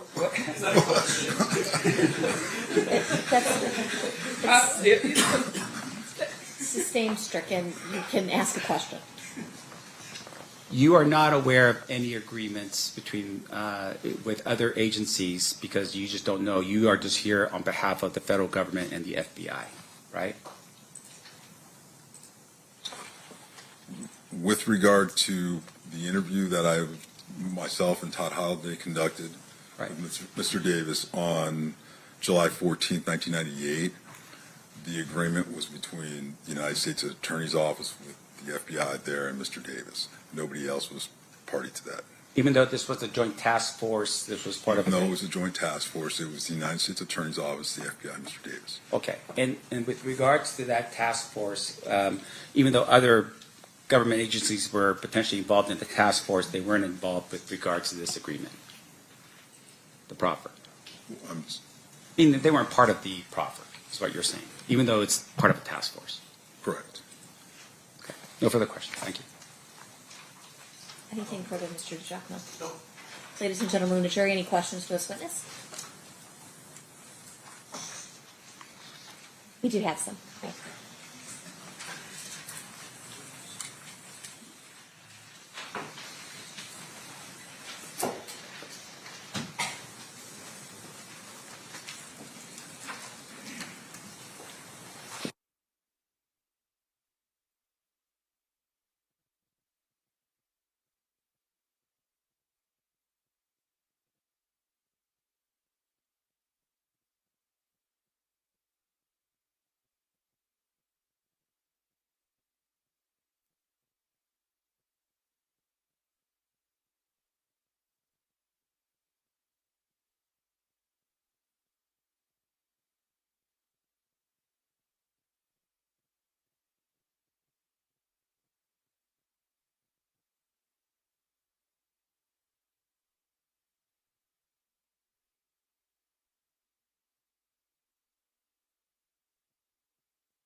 All right, a couple questions from our jurors.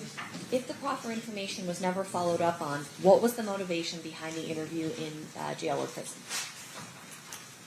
You want to go ahead and answer? Yeah, Okay. they have these questions. I'm Right. asking you to answer them. Okay, so the motivation behind the interview in the subsequent interview in '99, we were following up on other investigation. because when you go through the 302, you see we ask about several individuals, we actually showed them pictures of other individuals. A lot of times what we'll do is we were going back because he was cooperative and open before, we were attempting to see he would verify other individuals, perhaps identities and things of that nature of other investigative activity regarding gang activity in the area. Okay. And then did anyone with the FBI verify information given by Davis in the proffer? I mean, the total regarding the totality of there was quite a bit of information when we asked about certain individuals and things that he said that we already knew. So because he provided information during the proffer session, there wasn't a need to necessarily go back and verify because we had an idea about the answer to the question. Sort of like you ask a question that you know the answer to, that's how you know if somebody's lying. You start off with that, things like that, simple things, and then you kind of work your way in to other information. So there was a lot of information that we already had other corroborated information on. So when he's providing that information, we have a general idea whether or not he's being open and candor and truthful based off of other investigation, whether it's surveillance, wiretaps, witness statements, and things of that nature. And you might have already answered this, that's the second part of the question, so I'm going to ask it. What information was followed up on by the FBI that was given in Davis's proffer, if you're able to disclose it? What other? What information was followed up on by the FBI that was given in Davis's proffer that you're able to disclose? So, I mean, it's been 30 years. It'd be very difficult for me to follow up on every single aspect. Again, a lot of the information, because it's historical, some of these things that he's talking about went back several years prior to into the early 90s period. So he's talking about, prior drug transactions and things of that nature. Is very difficult or almost impossible to truly verify those types of things. Other things that he talked about, for example, like recordings that were played or photos that he was shown of individuals where he identified and said this is so and so, that corroborates what individuals that we know and things of that nature. So there were things that were done. Was there a specific checklist, a tasking list that was put out after that interview, the proffer interview, to go out and say, go verify? That's really not the way we operate. Usually these files have hundreds of documents in them over the course of an investigation. There's hours and hours and countless hours of wiretaps and things of that nature. So we've got a very voluminous amount of information to go back and check and things that along the way. So at this point, he was already indicted, arrested, and basically going towards either trial or sentencing. The proffer agreement really was an opportunity for him to help himself on sentencing. And then for us to maybe, if he wanted to cooperate and things like that, to possibly open up further avenues of investigation for other individuals who weren't in custody or that were still under investigation. All right. Mr. DiGiacomo, any follow-up based on those answers and those questions? Mr. Stamp? No, you aren't. Okay. All right. You are free to go. Thank you so much. Sorry. The two exhibits. Just leave them right there. Mr. DiGiacomo will pick them up. I'll grab them from you. Thank you. Are those our exhibits? Yeah. Okay, perfect. Yeah, for sure. All right, state may call their next witness. Darren Dupree. Not before we do that, maybe a question. Sure.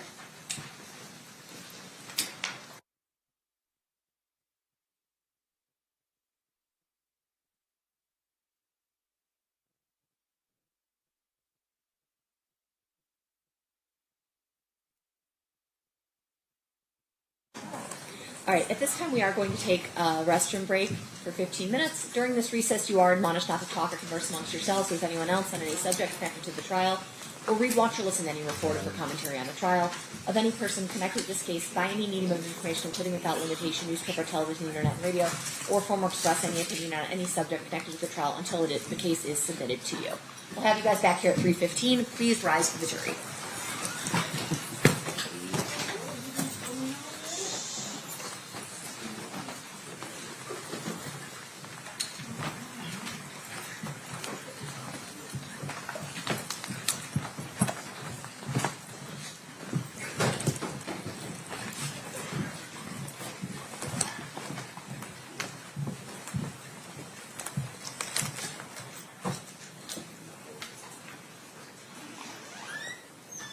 For the record, the jury executive room will be in recess.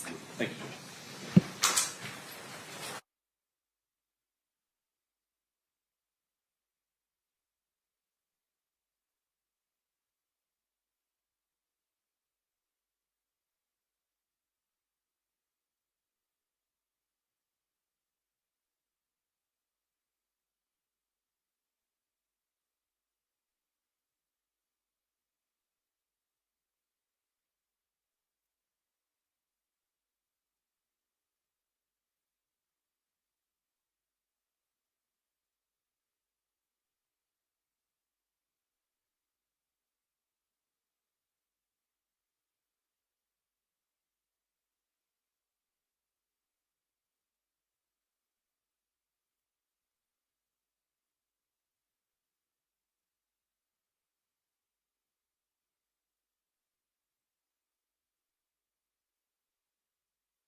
Back on record in State versus Davis, C-377-407. Anything we need to address before bringing the jury in?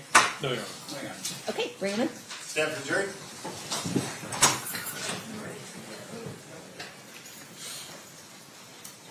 Did you line them up?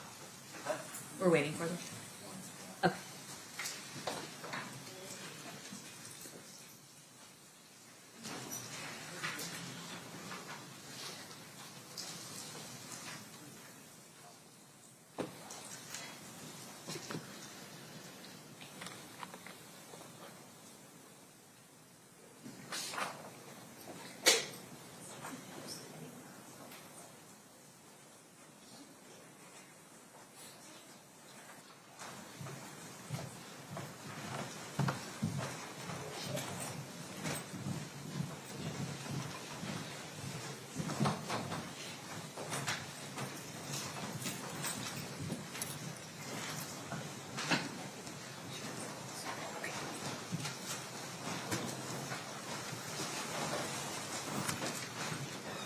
The party stipulates for the presence of the jury. Yes, Your Honor. Yes, Your Honor. You may be seated. All right, now the state can call their next witness. Darren Dupree.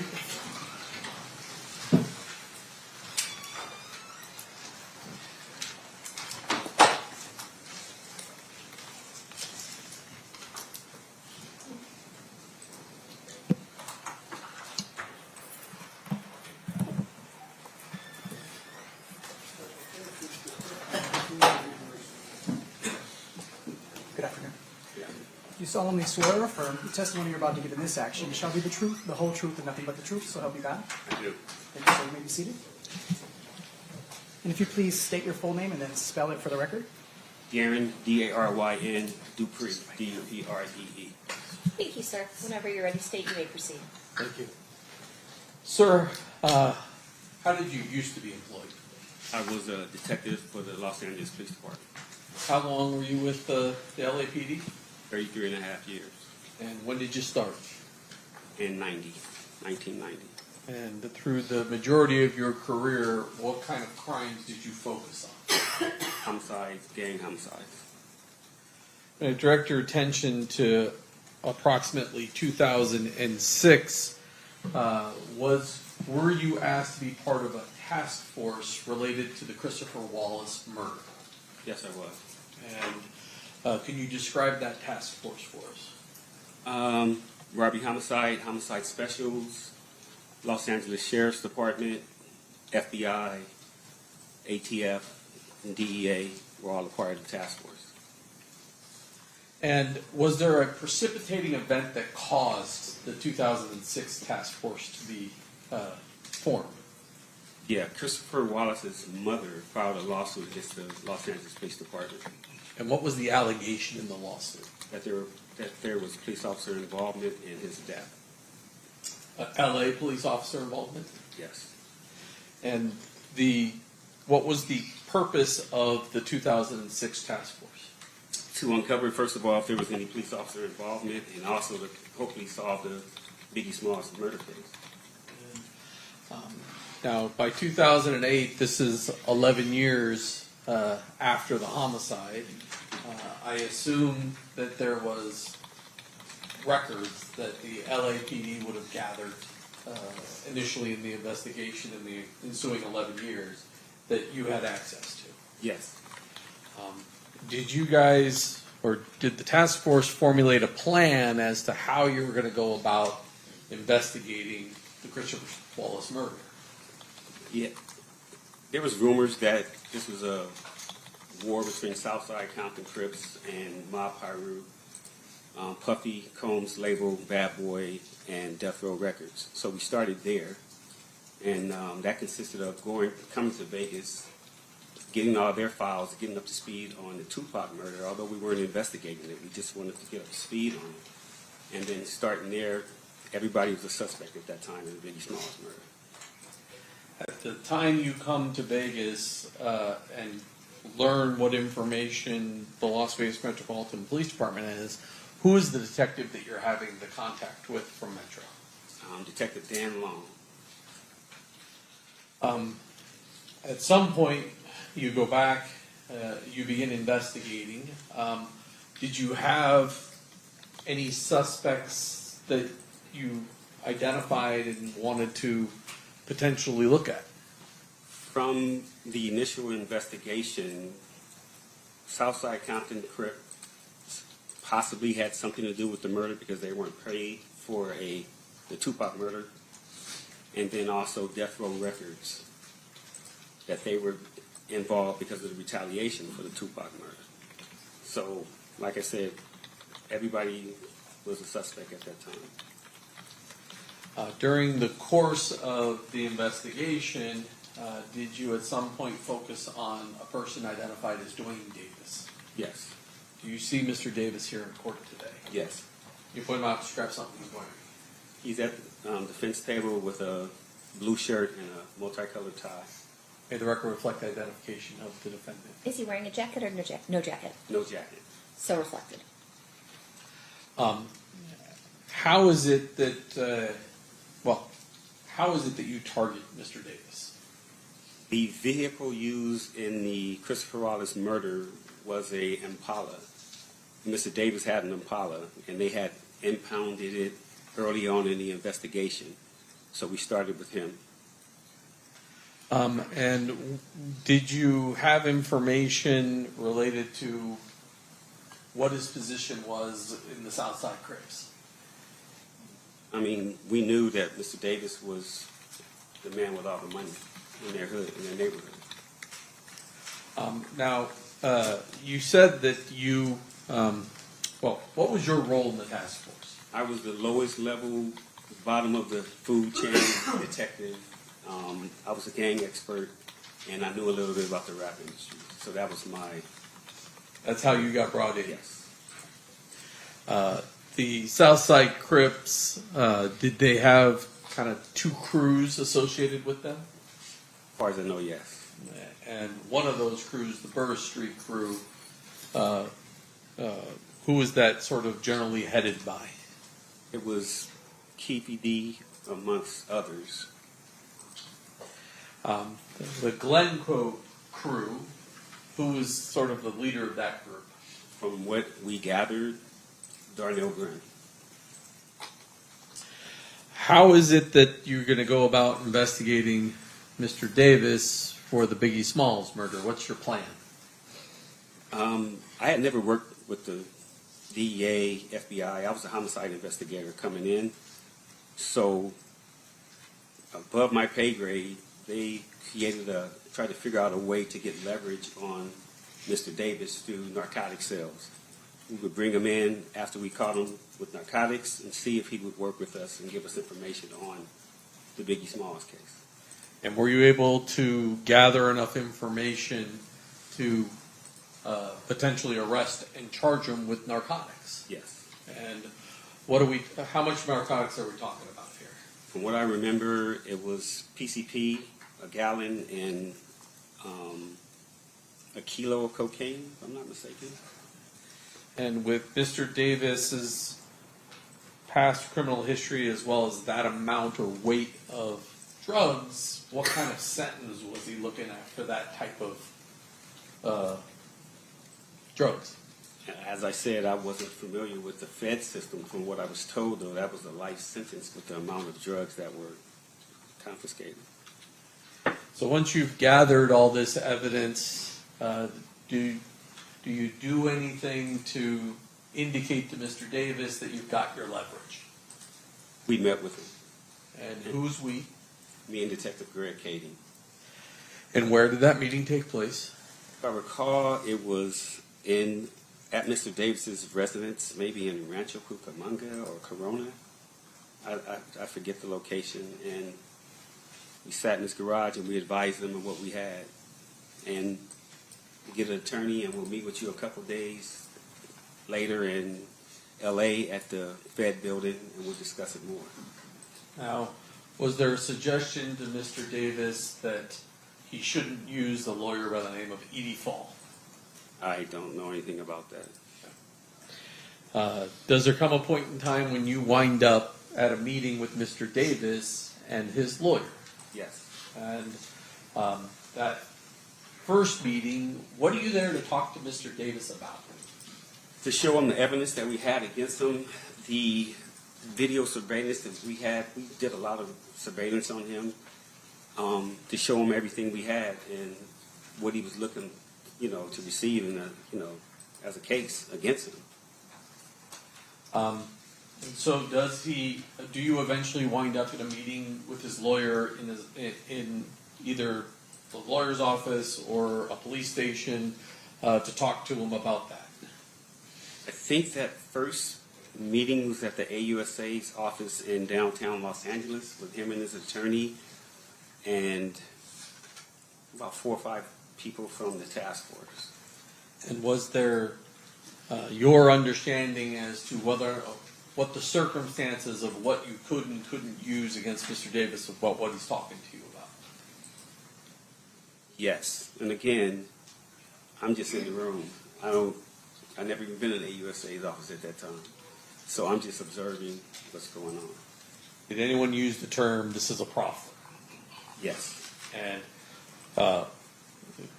was that agreement between the AUSA? Do you remember that AUSA's name? Timothy Seawright. And do you remember the attorney for Mr. Davis? His name. Wayne Higgins. And so there was an agreement in that first meeting that this would be a proffer. Yes. And during the course of that, do you ask Mr. Davis about his involvement in the Biggie Smalls murder? Yes. And what is his response? At that time, he said, no, we didn't have anything to do with that. When he said, we didn't have anything to do with that one, did that trigger anything in your mind as to what he was saying? When I recall, yes, we were like, that one, what do you mean? And then he What was said, it? we did the other one. He said, we did the other one. And so, at that point, what did you think he was talking about? Me personally, the only other one was Tupac. But we had nothing, we didn't think we were talking about Christopher Wallace. We didn't ask him any questions about Tupac. He offered that on his own. And so when he does that, is there some discussion then of maybe having a conversation about Tupac? It was a surprise to us. Number one, we were shook. We were surprised. Yes. I mean, I don't know if we shut that meeting down then to discuss what we were going to do. I don't remember, but we were surprised. Does there come a point in time when there's a meeting set for December 18th of 2008 to talk to Mr. Davis about the Tupac Shakur murder? Yes. In your understanding, was that still based upon the agreement between Wayne Higgins and the U.S. Attorney that it would be a proffer session? Yes.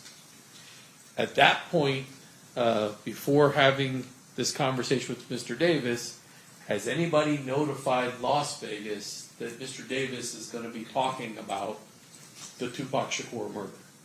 Unfortunately, no. Were you present on December 18th for an interview with Mr. Davis about the Tupac Shakur murder? Yes. And did you subsequently learn, or previously learn, but subsequently learn that that conversation was recorded? Yes. Do you know who recorded that statement? One of the members of the task force, Bill Holcomb.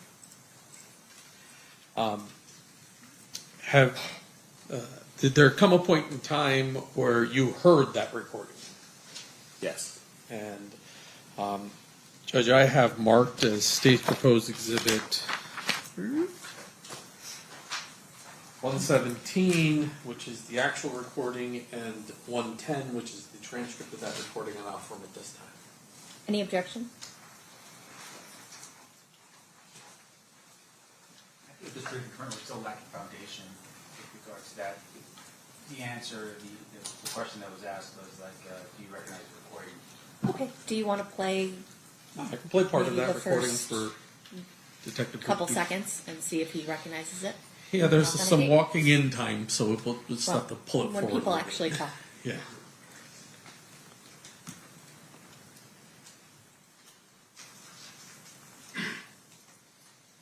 I'll just jump forward. Hopefully.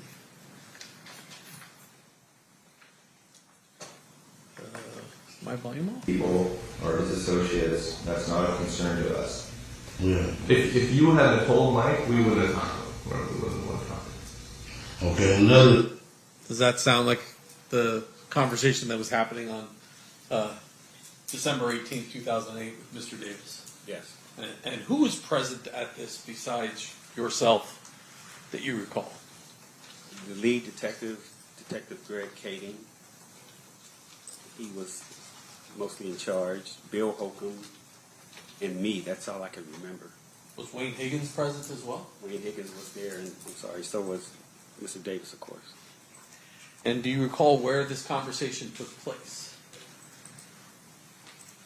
It might have been at Wayne Higgins' office. As I once again reoffer 117 and 110. Did you want to show him 110 to verify that is the transcript of it? Oh, you want me to- Well, that was the objection, was that Oh, the foundation wasn't accurate, and we talked about the first item, but not the second. you take a look at that. You can read through as much as it is you need to. That appear to be a transcription of that particular meeting. Yeah, I remember. Yeah, that's it. Move to admit 110 and 117. Any objection, Mr. Stamp? No, Your Honor. They will be admitted. The jury is going to hear the entire thing at some point. But generally speaking, what was Mr. Davis's version of events as it relates to what happened with Tupac Shakur? Mr. Davis stated that his nephew, Mr. Orlando Anderson, was jumped and beat up in a club or in a hotel in Las Vegas after the Tyson fight. He came and told Mr. Davis what happened. They went looking for Tupac, Suge, anybody who was involved, basically, in the beatdown of Mr. Anderson. And they couldn't find him at first, and then they saw him, and basically, Mr. Davis had the gun at first, but they came up on the passenger side of Suge Knight and Mr. Shakur's vehicle, so he couldn't shoot across the driver. So he handed the gun to Dre in the back seat, Andre Smith. He was afraid to shoot. Mr. Anderson grabbed the gun and shot across Mr. Smith into Mr. Knight's car that Mr. Tupac Shakur was in with Mr. Knight. And did he tell you what kind of vehicle he was in? In a white Cadillac, Did he tell you what kind of gun was used? a 40 cal Glock. And did he tell you after the shooting where the car went? If you recall. If you don't recall, I don't recall. After receiving this information in March of 2009, does the task force sign Mr. Davis up as a confidential informant? Yes. And once you sign him up as a confidential informant, what is it that you want to do with Mr. Davis? Figure out ways to see if he's telling the truth about his story about what happened. And so what do you do? Mr. Davis had a narcotics friend in New York by the name of Equan Williams, Zip. He said he could, this is a lot deeper than that. Sean Puffy Combs was supposed to have given money to Zip Martin to give to Mr. Davis for payment of the Tupac murder. Fast forward, we go to Mr. Davis. He says he can rekindle that relationship with Mr. Zip Martin and get him to talk about the money that was given from Sean Puffy Combs to Mr. Martin that never got to Mr. Davis. And did you guys or Mr. Davis come up with a plan to get leverage on Mr. Williams, Zip? And what was the idea? Me, Detective Kading, ATF Jim Black, and Keffe D, Mr. Davis, flew to New York so Mr. Davis can work undercover to try to rekindle that friendship and business relationship with Zip. And when Mr. Davis goes in to, do you remember the name of the club? It's called the Zip Code in Harlem. Does he in fact meet with Zip? Zip, he did, but from what we gathered from Mr. Davis told us, he passed him off to his nephew, meaning Zip passed him off to his nephew to do business with him. Zip had cancer or something like that. He was sickly. He said he wasn't in the business no more, something like that. So it didn't work. So he was unable to reestablish a business relationship and do a drug deal with Zip so that you would have leverage to then talk to Zip about what Mr. Davis Objection, Your Honor, leave. I'm just confirming the information Your you just response? provided. What? You're just confirming that the information that you just were provided is what? I'm just confirming the information that he just testified to. So then, overruled. You may answer. Yes, he couldn't rekindle the relationship. And so you come back from New York. Yes.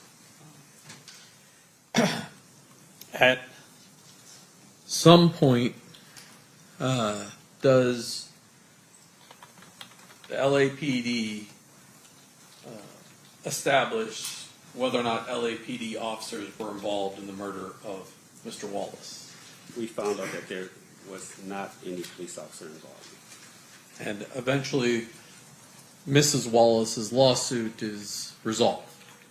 Yes, it does. At some point, are you directed to attend a meeting involving Wayne Higgins, Duane Davis, and Dan Long, the Las Vegas Metropolitan Police Department investigator on Tupac Shakur? Yes. And on September 9th of 2009, did you in fact attend that interview? Yes. And was that recorded? Yes. This morning, did you listen to portions of that to confirm that is in fact a copy of the 2009 audio recording? Yes. And if I approach you, I forgot this one. Showing you 111, if you flip that over, take a look at it. Does that appear to be a transcript of that 2009 interview?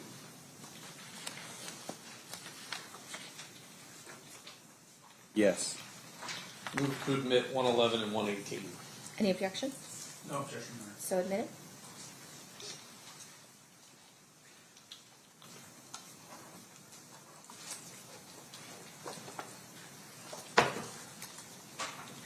Finally, and I forgot to do this, during the conversation on December 18th of 2008, did you have some sort of chart that was put in front of Mr. Davis where he identified where people were in various vehicles? Yes. I'm showing you what's been marked as state's proposed exhibit number 147. Is that a copy of the chart that you had prior to the December 18th, 2008? Yes. Move to admit. Any objection? No objection, Your Honor. So admitted.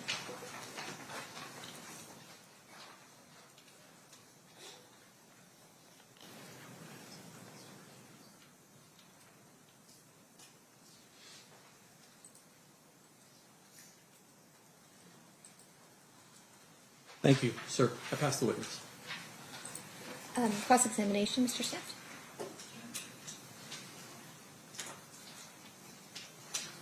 It's 2.5 hours. I don't play with him on the stand.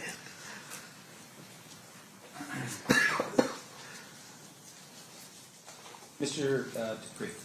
Sorry. We had some conversations here about what you did on this case. Did you ever write any reports on this? Sure I did, yeah. When you say you're sure did you review any reports in preparation for your testimony here today? I think I reviewed one report. Which report did you review? It was a DEA 6 passing the case over to Las Vegas Metro. And with regard to that report, did you draft that report yourself? Yes. When you say it's a DEA 6, is that a form? Yes. Is that a form used by the DEA agency, I guess would be the Drug Enforcement Agency? Yes. Did you write any reports on your own with regards to what you did within the LAPD, umbrella or report writing? I'm sure I did. When you say you sure did, are you telling us today that you don't know for sure what reports you wrote? I'm saying that when you have a cold case, a lot of reports are already written. So you interview people and you do a statement on it, but the majority, this was 2006 and we started, the murders happened in 1996 and 97. So a lot of the reports are already written. So with regards to, you're classifying this as a cold case? Yes. And what is a cold case to you? It's a case that takes a long time to solve. And with regard to the cold case, which are you talking specifically about the murder here, the murder investigation of Tupac Shakur? I'm talking about what we classified Christopher Wallace's case. I don't know if they classified Tupac a cold case at that time. I see. So you were part of the task force specifically on Biggie Smalls, we'll just call him Biggie Smalls. That's why we started the task force, because of the lawsuit. All right, and you are classifying that as the cold case. Yes. So all your work would have been under the Biggie Smalls investigation, not necessarily under the Tupac case that we're here for today. Yes. And so with regard to your actions on the Biggie Smalls case, a lot of what you're doing sort of blends into, at least some of it blends into the Tupac investigation, but if that wasn't your investigation. No. That was Metro's investigation. Yes. Now, on the day that we're talking about here, and this would be under the recordings that you had from the 2008 proffer,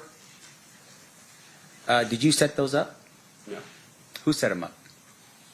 Probably the lead investigator, Greg Kading. Okay, and with regards to Greg Kading, you're his partner. In a task force configuration, you might peel off with one person more than the other, so I would say me and him did a lot of work together. And with regards to what he is that he's also a fellow LAPD detective. Yes. All right.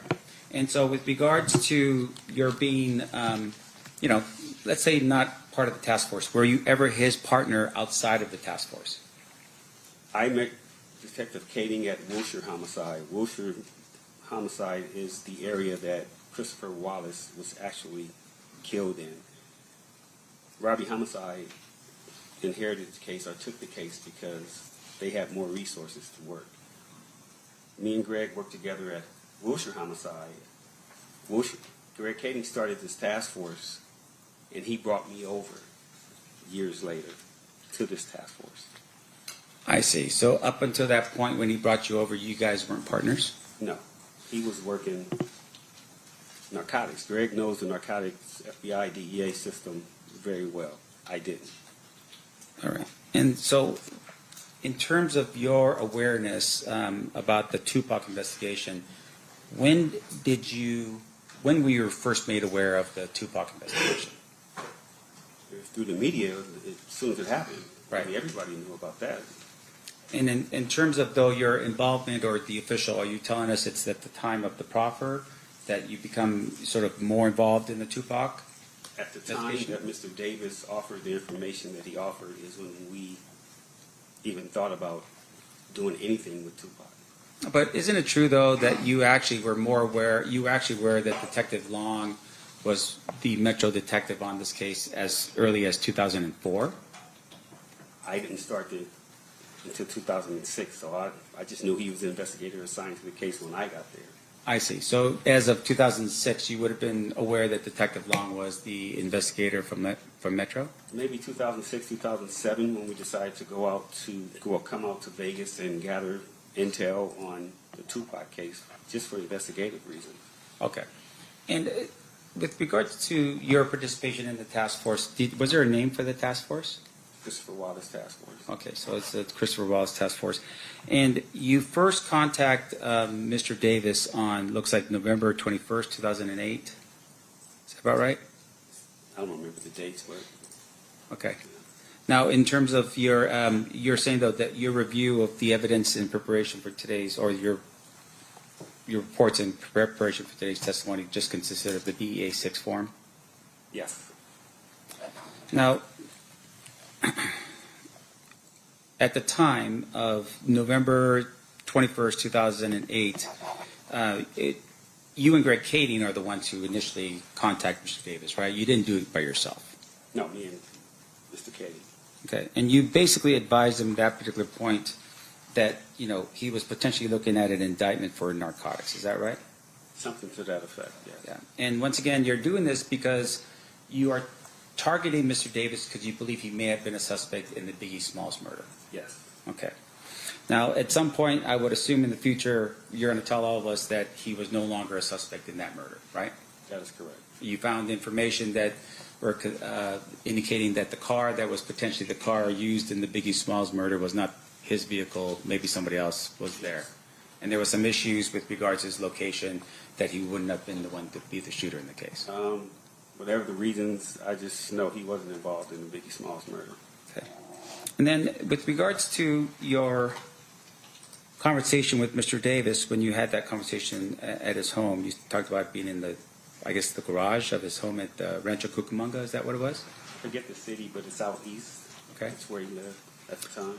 And you had at some point told him that maybe he should retain an attorney to handle the issues because he was going to be dealing with the United States Attorney Timothy Sealwright. You remember having that conversation with him? I don't think we threatened him or anything like that. We just advised him that, hey, man, we got some information, we got some things that you were involved in, and we need to talk to you. So we need to meet with you, with your attorney, at the AUSA's office. Now, at the time that you had that conversation with Mr. Davis, you advised him that not to bring his attorney, which would have been Edie Fall, to that conversation, right? No. You advised him to actually bring this other attorney, Wayne Higgins. That would have been a brand new attorney for Mr. Davis, correct? No. I didn't even know Mr. Higgins at that time. Now, in terms of your, the meeting, Mr. Higgins shows up with Mr. Davis, and then there's a conversation between Mr. Higgins and Seawright regarding the proffer agreement, but that wasn't with you being present in the room. Fair? No. I wasn't Okay. present. Now, you had, though, at some point being informed that there was a proffer agreement, and then there was follow-up interviews that occur as a result, right? That's correct. So this is just not one interview. This is multiple interviews. Yes. Now, can you tell us, for instance, how many interviews there were? That I was involved in, the first meeting at his house in the garage, the first meeting with the AUSA, and then the meeting at Wayne Higgins. But mind you, like I told you, I flew to New York with Mr. Davis. So we were out there for 3 or 4 days. I'm talking more about specifically the actual meetings in which you're sitting down and asking questions of Mr. Davis. 2.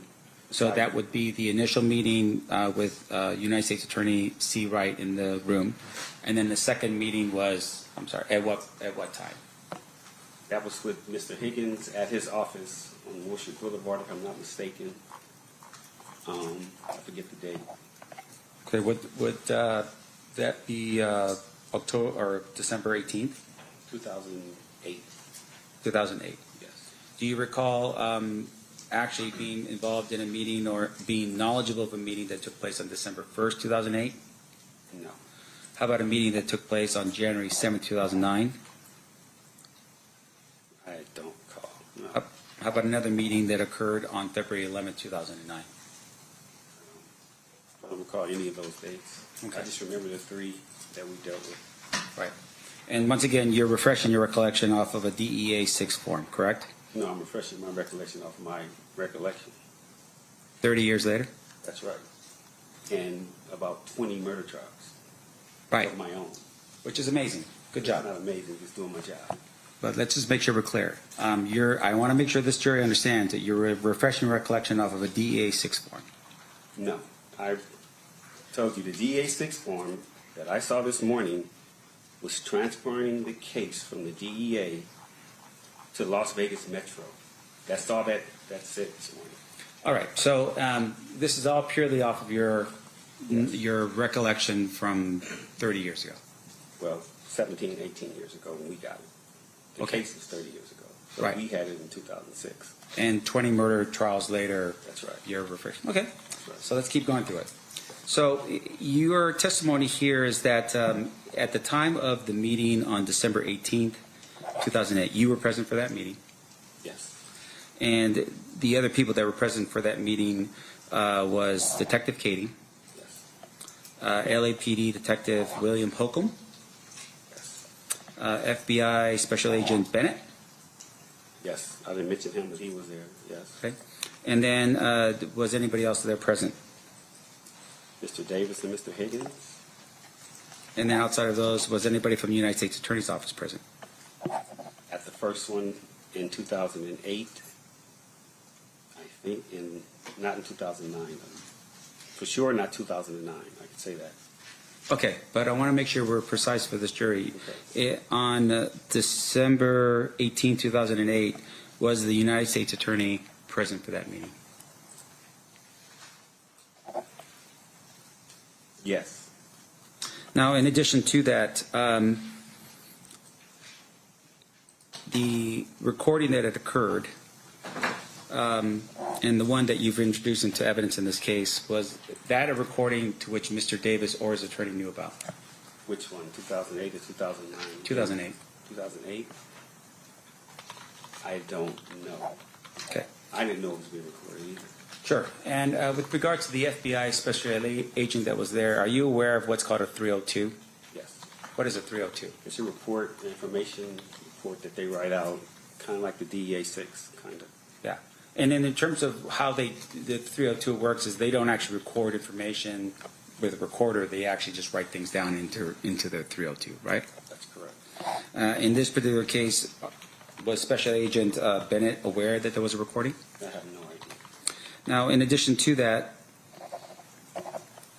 on March 9th, you had said that something that he was, I guess, activated as a confidential informant. So I think it's around that time period, right, of 2009. Between what time periods did Mr. Davis give information to LAPD as a confidential informant? Do you remember? I don't remember how many times we met or how many times I was involved in speaking to him. But it's just those 3 times, the first time in his garage, 2008, 2009, and then when we went to New York. That's all my dealings with Mr. Davis was, that I can remember. Now, the December 2008 proffer that you were part of, did you verify any of the information? That Mr. Davis told us? Yeah. We were trying to verify as much as we could. Okay. That's Well, why we- tell us the efforts. No, I'm sorry. Can you tell this jury the efforts that you made to verify the information that he gave you in 2008? Flying to New York to try to get the relationship with Zip, Mr. Martin, because he was involved here in Vegas with the murder and the large sum of money that was supposed to be given to Mr. Martin to give to Mr. Davis. So that's why we flew to New York, to try to get that whole thing going. Right. And based upon your efforts in New York, were you able to verify that any of that information to be true? No. Now, in addition to that, there was other information that Mr. Davis gave up in 2008 in December. Did you verify any of that other information to be true? I don't think any other information that he gave us was anything except the murder of Tupac. Sure. Did you at any point verify, for instance, the people that he identified in the vehicle? No. You are aware, of course, that some of the people that he had identified in the vehicle were still alive in 2008, right? One was. Who was that? That was Terrence Brown. Okay. Did you ever verify that Terrence Brown was in Las Vegas at the time of the murder? We never got a chance to. Why not? As I said, our first course of action was to tie in Mr. Combs, the money, and work back from there. So you fly to New York, it's a bust, you fly back, and then you never follow up on what happens with regards to Mr. Brown? I didn't. You're part of the task force. Do you know if anybody else on the task force verified that information, that Mr. Brown was in Las Vegas at the time of the shooting? No. Now, in addition to that, we talked a little bit about the type of scenario that Mr. Davis is in, right? He's being targeted as a potential suspect in a Biggie Smalls murder.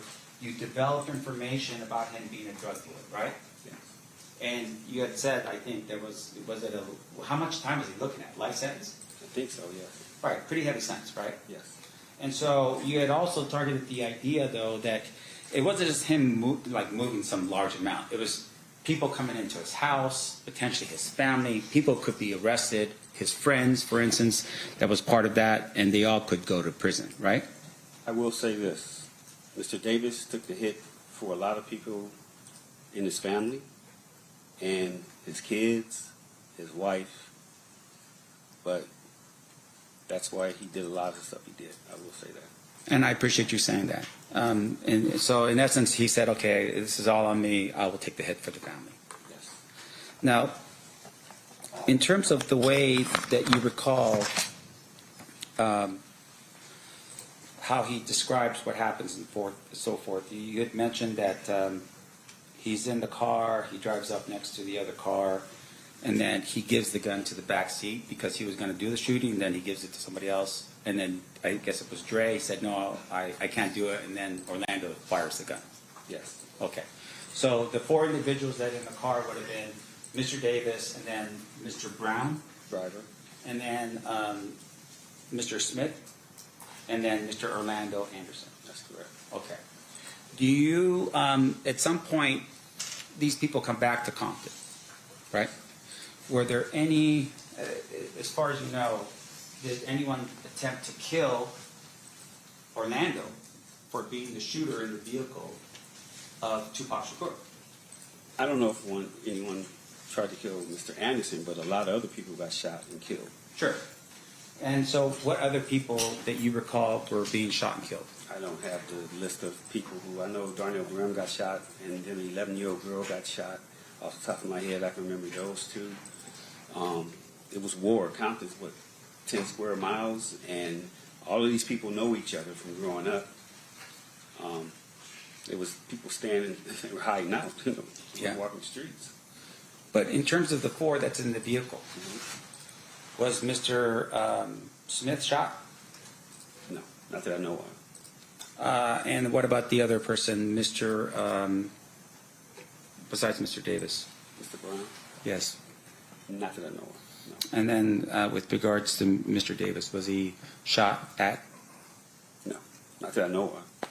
And once again, this idea is we're talking about a very compact area of Las Vegas, 10 by 10 miles, multiple blood and Crip gangs just encroached upon one another, right? It's basically like a powder keg. Street by street. Right. And in terms of retribution, pretty clear this would be an immediate thing because Tupac Shakur was shot and killed. Yes. And Death Row Records, as a member of the mob Pyru, would have been definitely out for blood on that. Yes. But none of those four individuals were shot at. No, not that I know of. Yeah. And in fact, just to make sure I'm clear, Orlando Anderson was actually shot and killed probably about a year and a half later, right? Unrelated, yes. Yes, and it was unrelated, meaning that people that he got into a gunfight with was actually other Crips, Yes. right? And it was over money, as far as you can recall. Yes.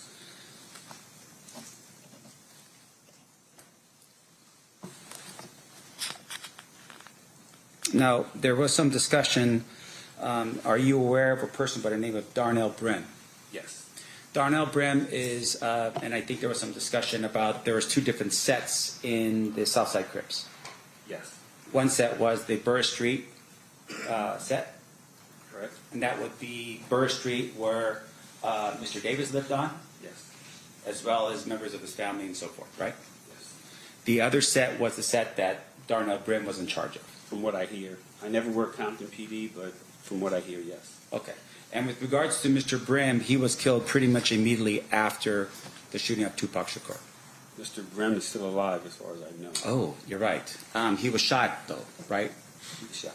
And then he went to prison for some unrelated matter, something to do with drugs. Yes. Okay.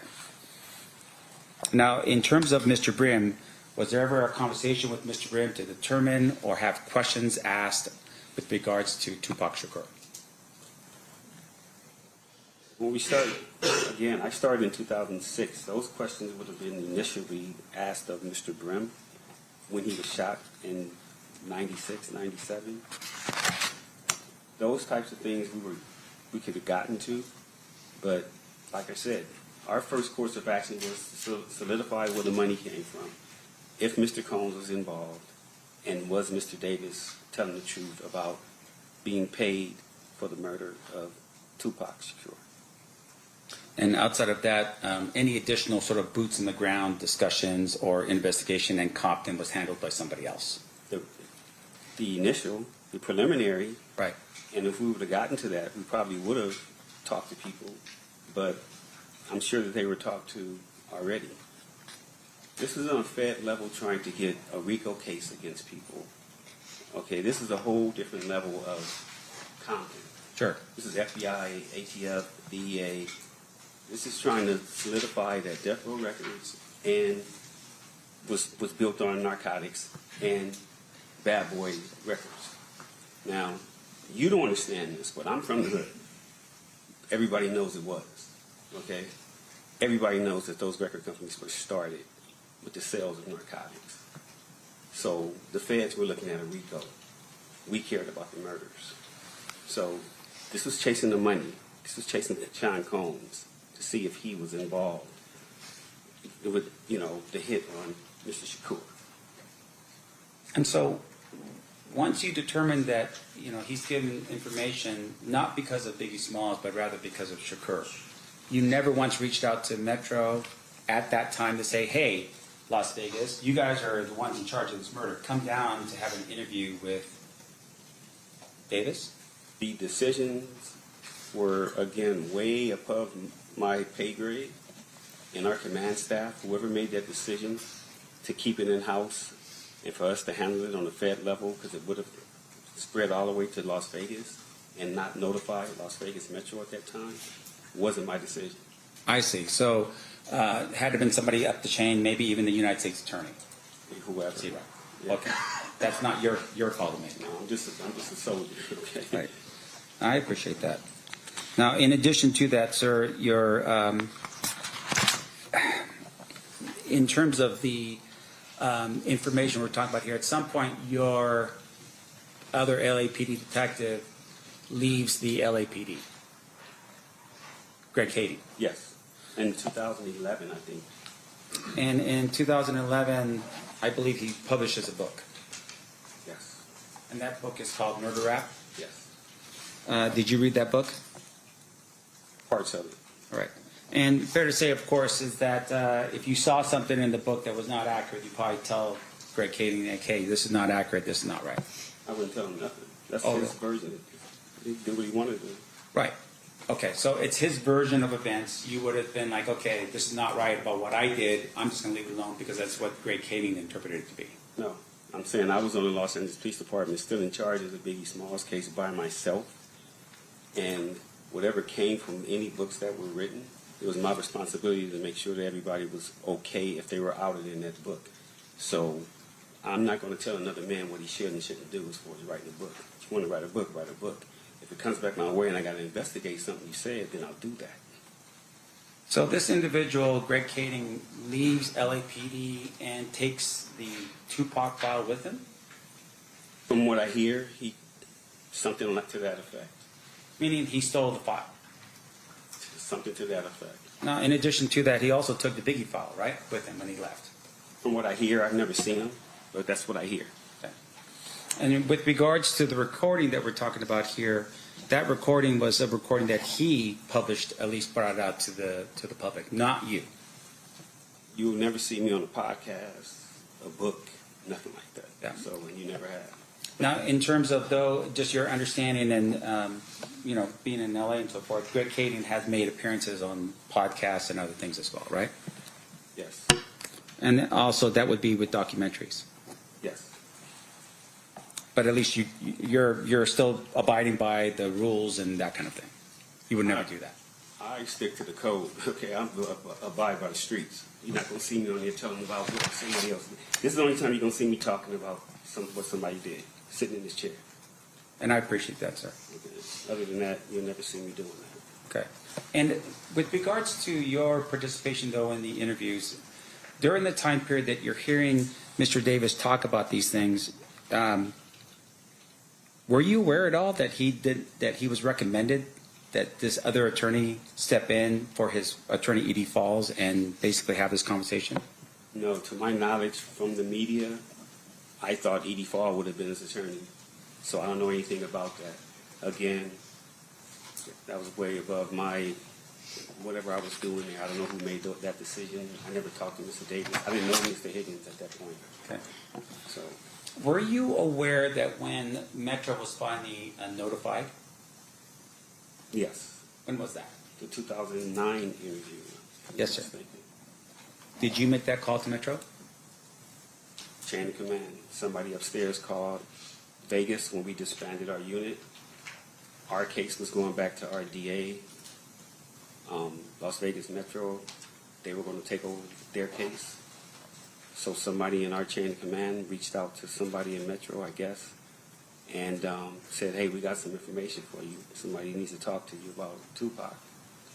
I knew Detective Dan Long. It trickled all the way down to us. Either he called me or I called him and set up the interview. Did you tell Detective Long when he appeared here in LA for the interview with Mr. Davis that he had given a proffer in 2008? Yes, I think he was aware of what we had. Unfortunately, he was aware of what we had done to that point, yes. Meaning that you had a conversation with him, say, hey, by the way, there was a proffer in place in 2008. Here's the information. I'm sure I did. I don't recall if I told him immediately or whatever, but he was aware that we had been dealing with Mr. Davis. So, and once again, that proffer agreement between you, the government, or the various people of the task force plus Mr. Davis, up until that point, there was no violation of that agreement, right? Not to my knowledge, I don't know. Right, meaning that, for instance, Mr. Davis didn't do anything that would say, hey, you violate the terms of this agreement. No, I never used that term with him because, no. Right, but at the same time, your higher-ups felt at this particular point, yeah, give the information that you just learned about Mr. Davis from 2008, give that to Metro, right? Yes.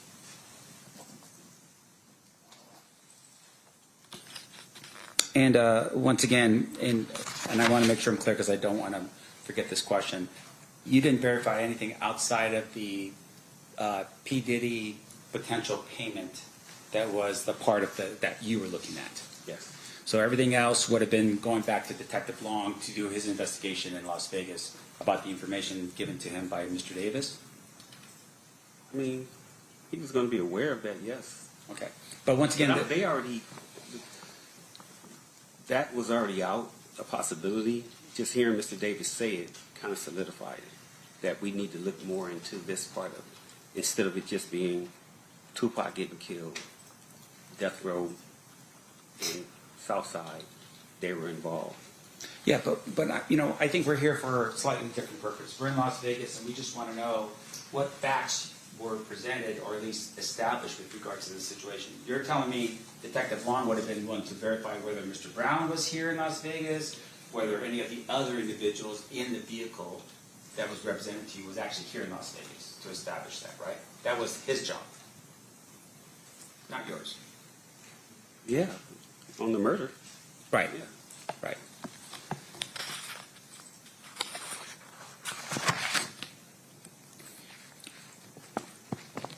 Now, there was some activity that happened in Compton. I just want to make sure I'm clear. You weren't part of any of the investigations in Compton with regards to the gang issues and so forth. You weren't part of that. No. That would have been somebody else from Compton. Compton and Metro and whoever else. Okay. Just have one quick. Yeah. Court's indulgence, sure.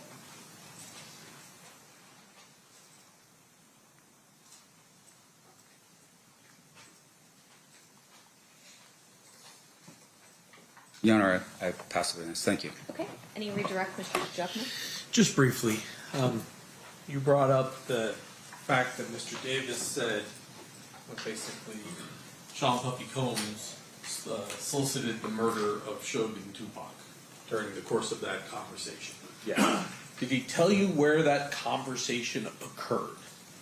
It's a deli called Greenblatt's, still there on Sunset in Hollywood in Los Angeles. If he never provides that portion of the information, what jurisdiction would LA have to be investigating a homicide that occurred in Las Vegas? None? No. So it was that piece of information which provided LAPD jurisdiction to even be looking at this murder. You could say that. But like I said, on the Fed case with the RICO, that would have got incorporated into the RICO, the murder anyway, and that's what we were looking at. But yes, that's where it started, so you can use it, that also.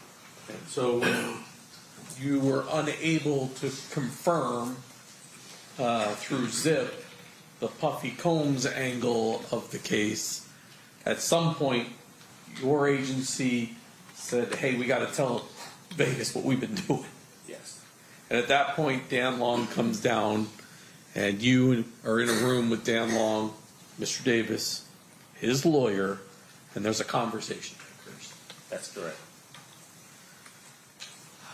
At that time, the only person left alive in the vehicle was Terrence Bubba Brown, right? Yes. Mr. Brown was a resident of LA, correct? Correct. And was there at least a discussion between you and Dan, hey, if Mr. Brown ever gets himself into some real trouble, maybe we'll have some leverage to talk to Mr. Brown? Yes. And then unfortunately Mr. Brown got killed as well. Yes. And so the last person alive in the vehicle is Mr. Davis. That's correct. Nothing further. Anything further, Mr. Sand?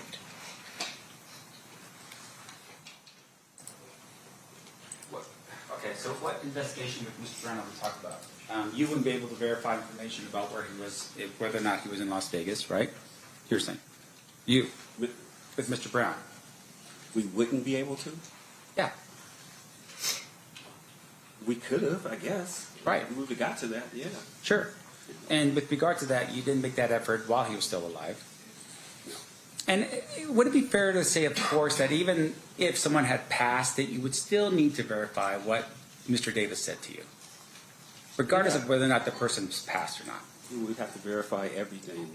Right. And like I said, the start of it was Sean Puffy Combs, so that's where we started. Sure. Zip. And your focus is a little different, but in terms of the actual murder of Tupac Shakur, information with regards to, these other individuals in the car, that would have been given to Metro to handle here in Las Vegas. Yes. Okay. No further questions. State, anything further? Of course it will.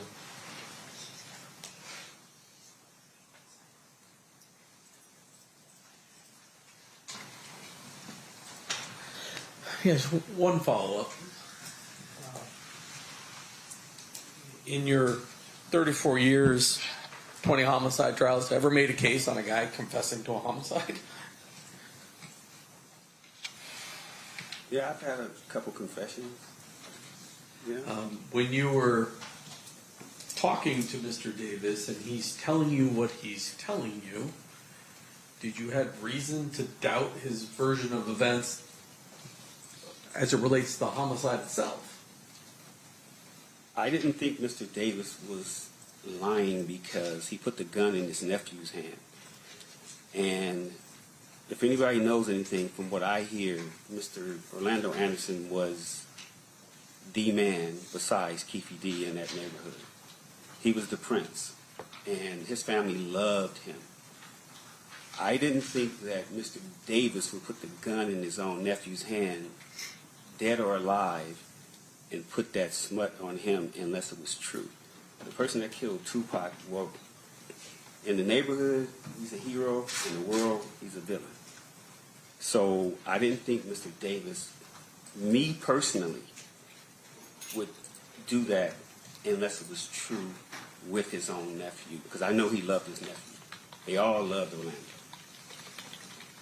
And so that particular fact, knowing the culture, and now it's 2008. I mean, let me ask you this: was Tupac Shakur larger than life after death?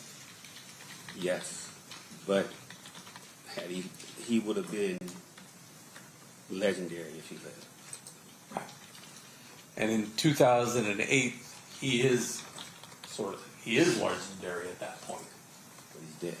And if it gets out that Mr. Davis has said his nephew pulled the trigger, would there be consequences for his neighborhood? I mean, just the way it looks, him being a hero, meaning Tupac to the world, and then this gang, like I said, in the streets, in his hood, Orlando wasn't looked at that, but people are going to always say the Southsiders, the ones who killed Tupac, Nipsey Hussle, all these people who were like that. That's what comes with that. Now you could wear a badge and act like it's something in your hood, but in the world, that's not a good thing to be, remembered as or thought of as a person that killed Tupac, even though what happened to Mr. Orlando Anderson wasn't right. Thank you. Nothing further. Anything further based on that? Yes, Your Honor. So I just want to make sure I'm clear. You go to Mr. Davis because he's the target of Biggie Smalls' murder. Yes.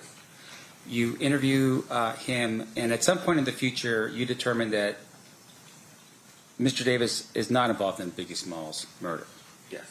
While you're in the room showing him the information that you have about the drug aspect of it, a life sentence potentially, and everyone in his family or people in his family and friends potentially getting all in the middle of that with all kinds of problems, right? He decides to take the hit, as like you said, right? And instead of saying, hey, I don't have anything about Biggie Smalls, which you now have confirmed, he had nothing to do with Biggie Smalls, so he had no information. He says, I actually have information, and Orlando Anderson is one of those people, right? And at the time he says it, Orlando's actually dead, right? And people in the community of Compton had all had this sort of thing going on that potentially Orlando Anderson was involved in the murder of Tupac, correct? Correct. So that information was available to Mr. Davis when he gave you that information, right? Yes. But once again, you were targeted for Biggie Smalls, and there was no information that would say he was involved in Biggie Smalls, so he couldn't give you any of that information, right? No further questions, Your Honor. Anything further, Mr. DiGiacomo? Okay. I've lost track of how many redirects we're on, so. Sorry. All right. You're okay, guys. Any questions from the jury? Looking at that side of the box? No? Okay. Oh, we do have one. Okay. We have a few.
All right, a question from one of our jurors for you.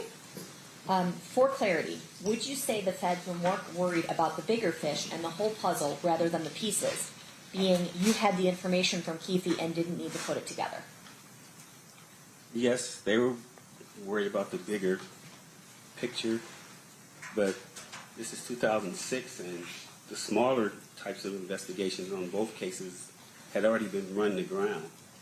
You needed to come with a different type of investigation to try to see if you can get it. So that's why Detective Kading, the LAPD, that's why he brought in the FBI, ATF, DEA, other agencies to all help to try to solve both cases. Once we found out what Mr. Davis had said, it was Biggie Smalls at first, and then it went to Tupac Shakur. Okay. Any follow-up questions based on that, Mr. DeJacma? No. Any follow-up questions based on that, Mr. Sanft? No. Okay, you've faked us out again. All right, you are free to go. Thank you so much, Mr. Dupree.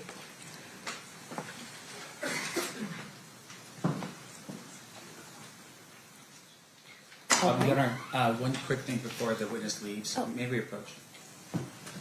If you want to just have him wait in the hall, or do you want him to wait? If you can just be back on the stand for a second. Oh, okay.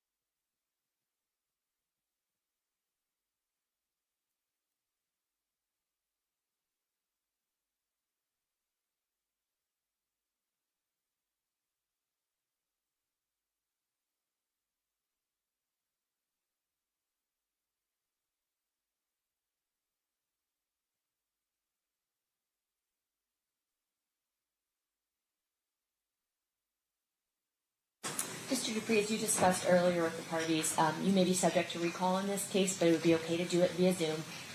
If you could refrain from, you're ordered not to discuss your testimony with anyone else in this case until you are released from that potential recall.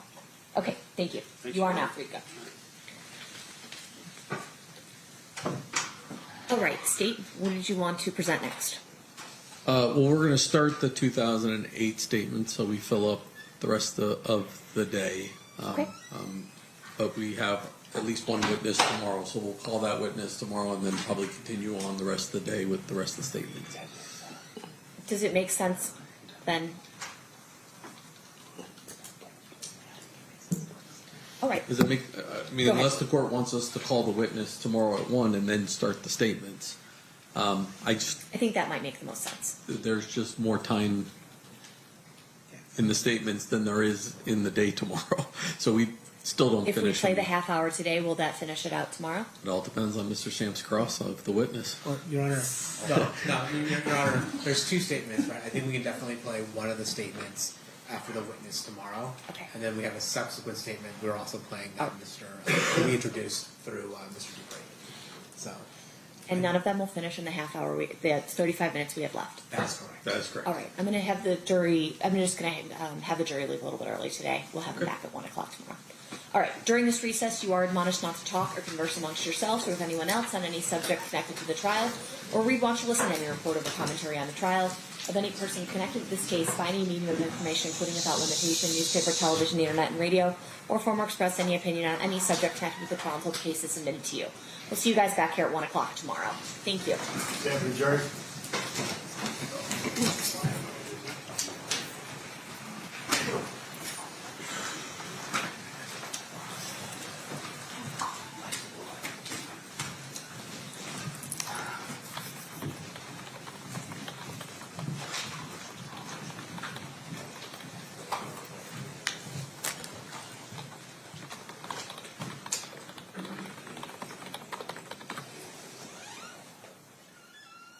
For the record, the jury has exited the room.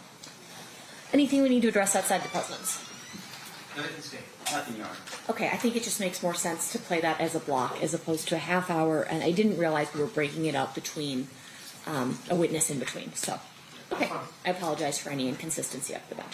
All right, we'll be in recess. We'll see everyone back at 1 o'clock tomorrow. Thank you, Judge.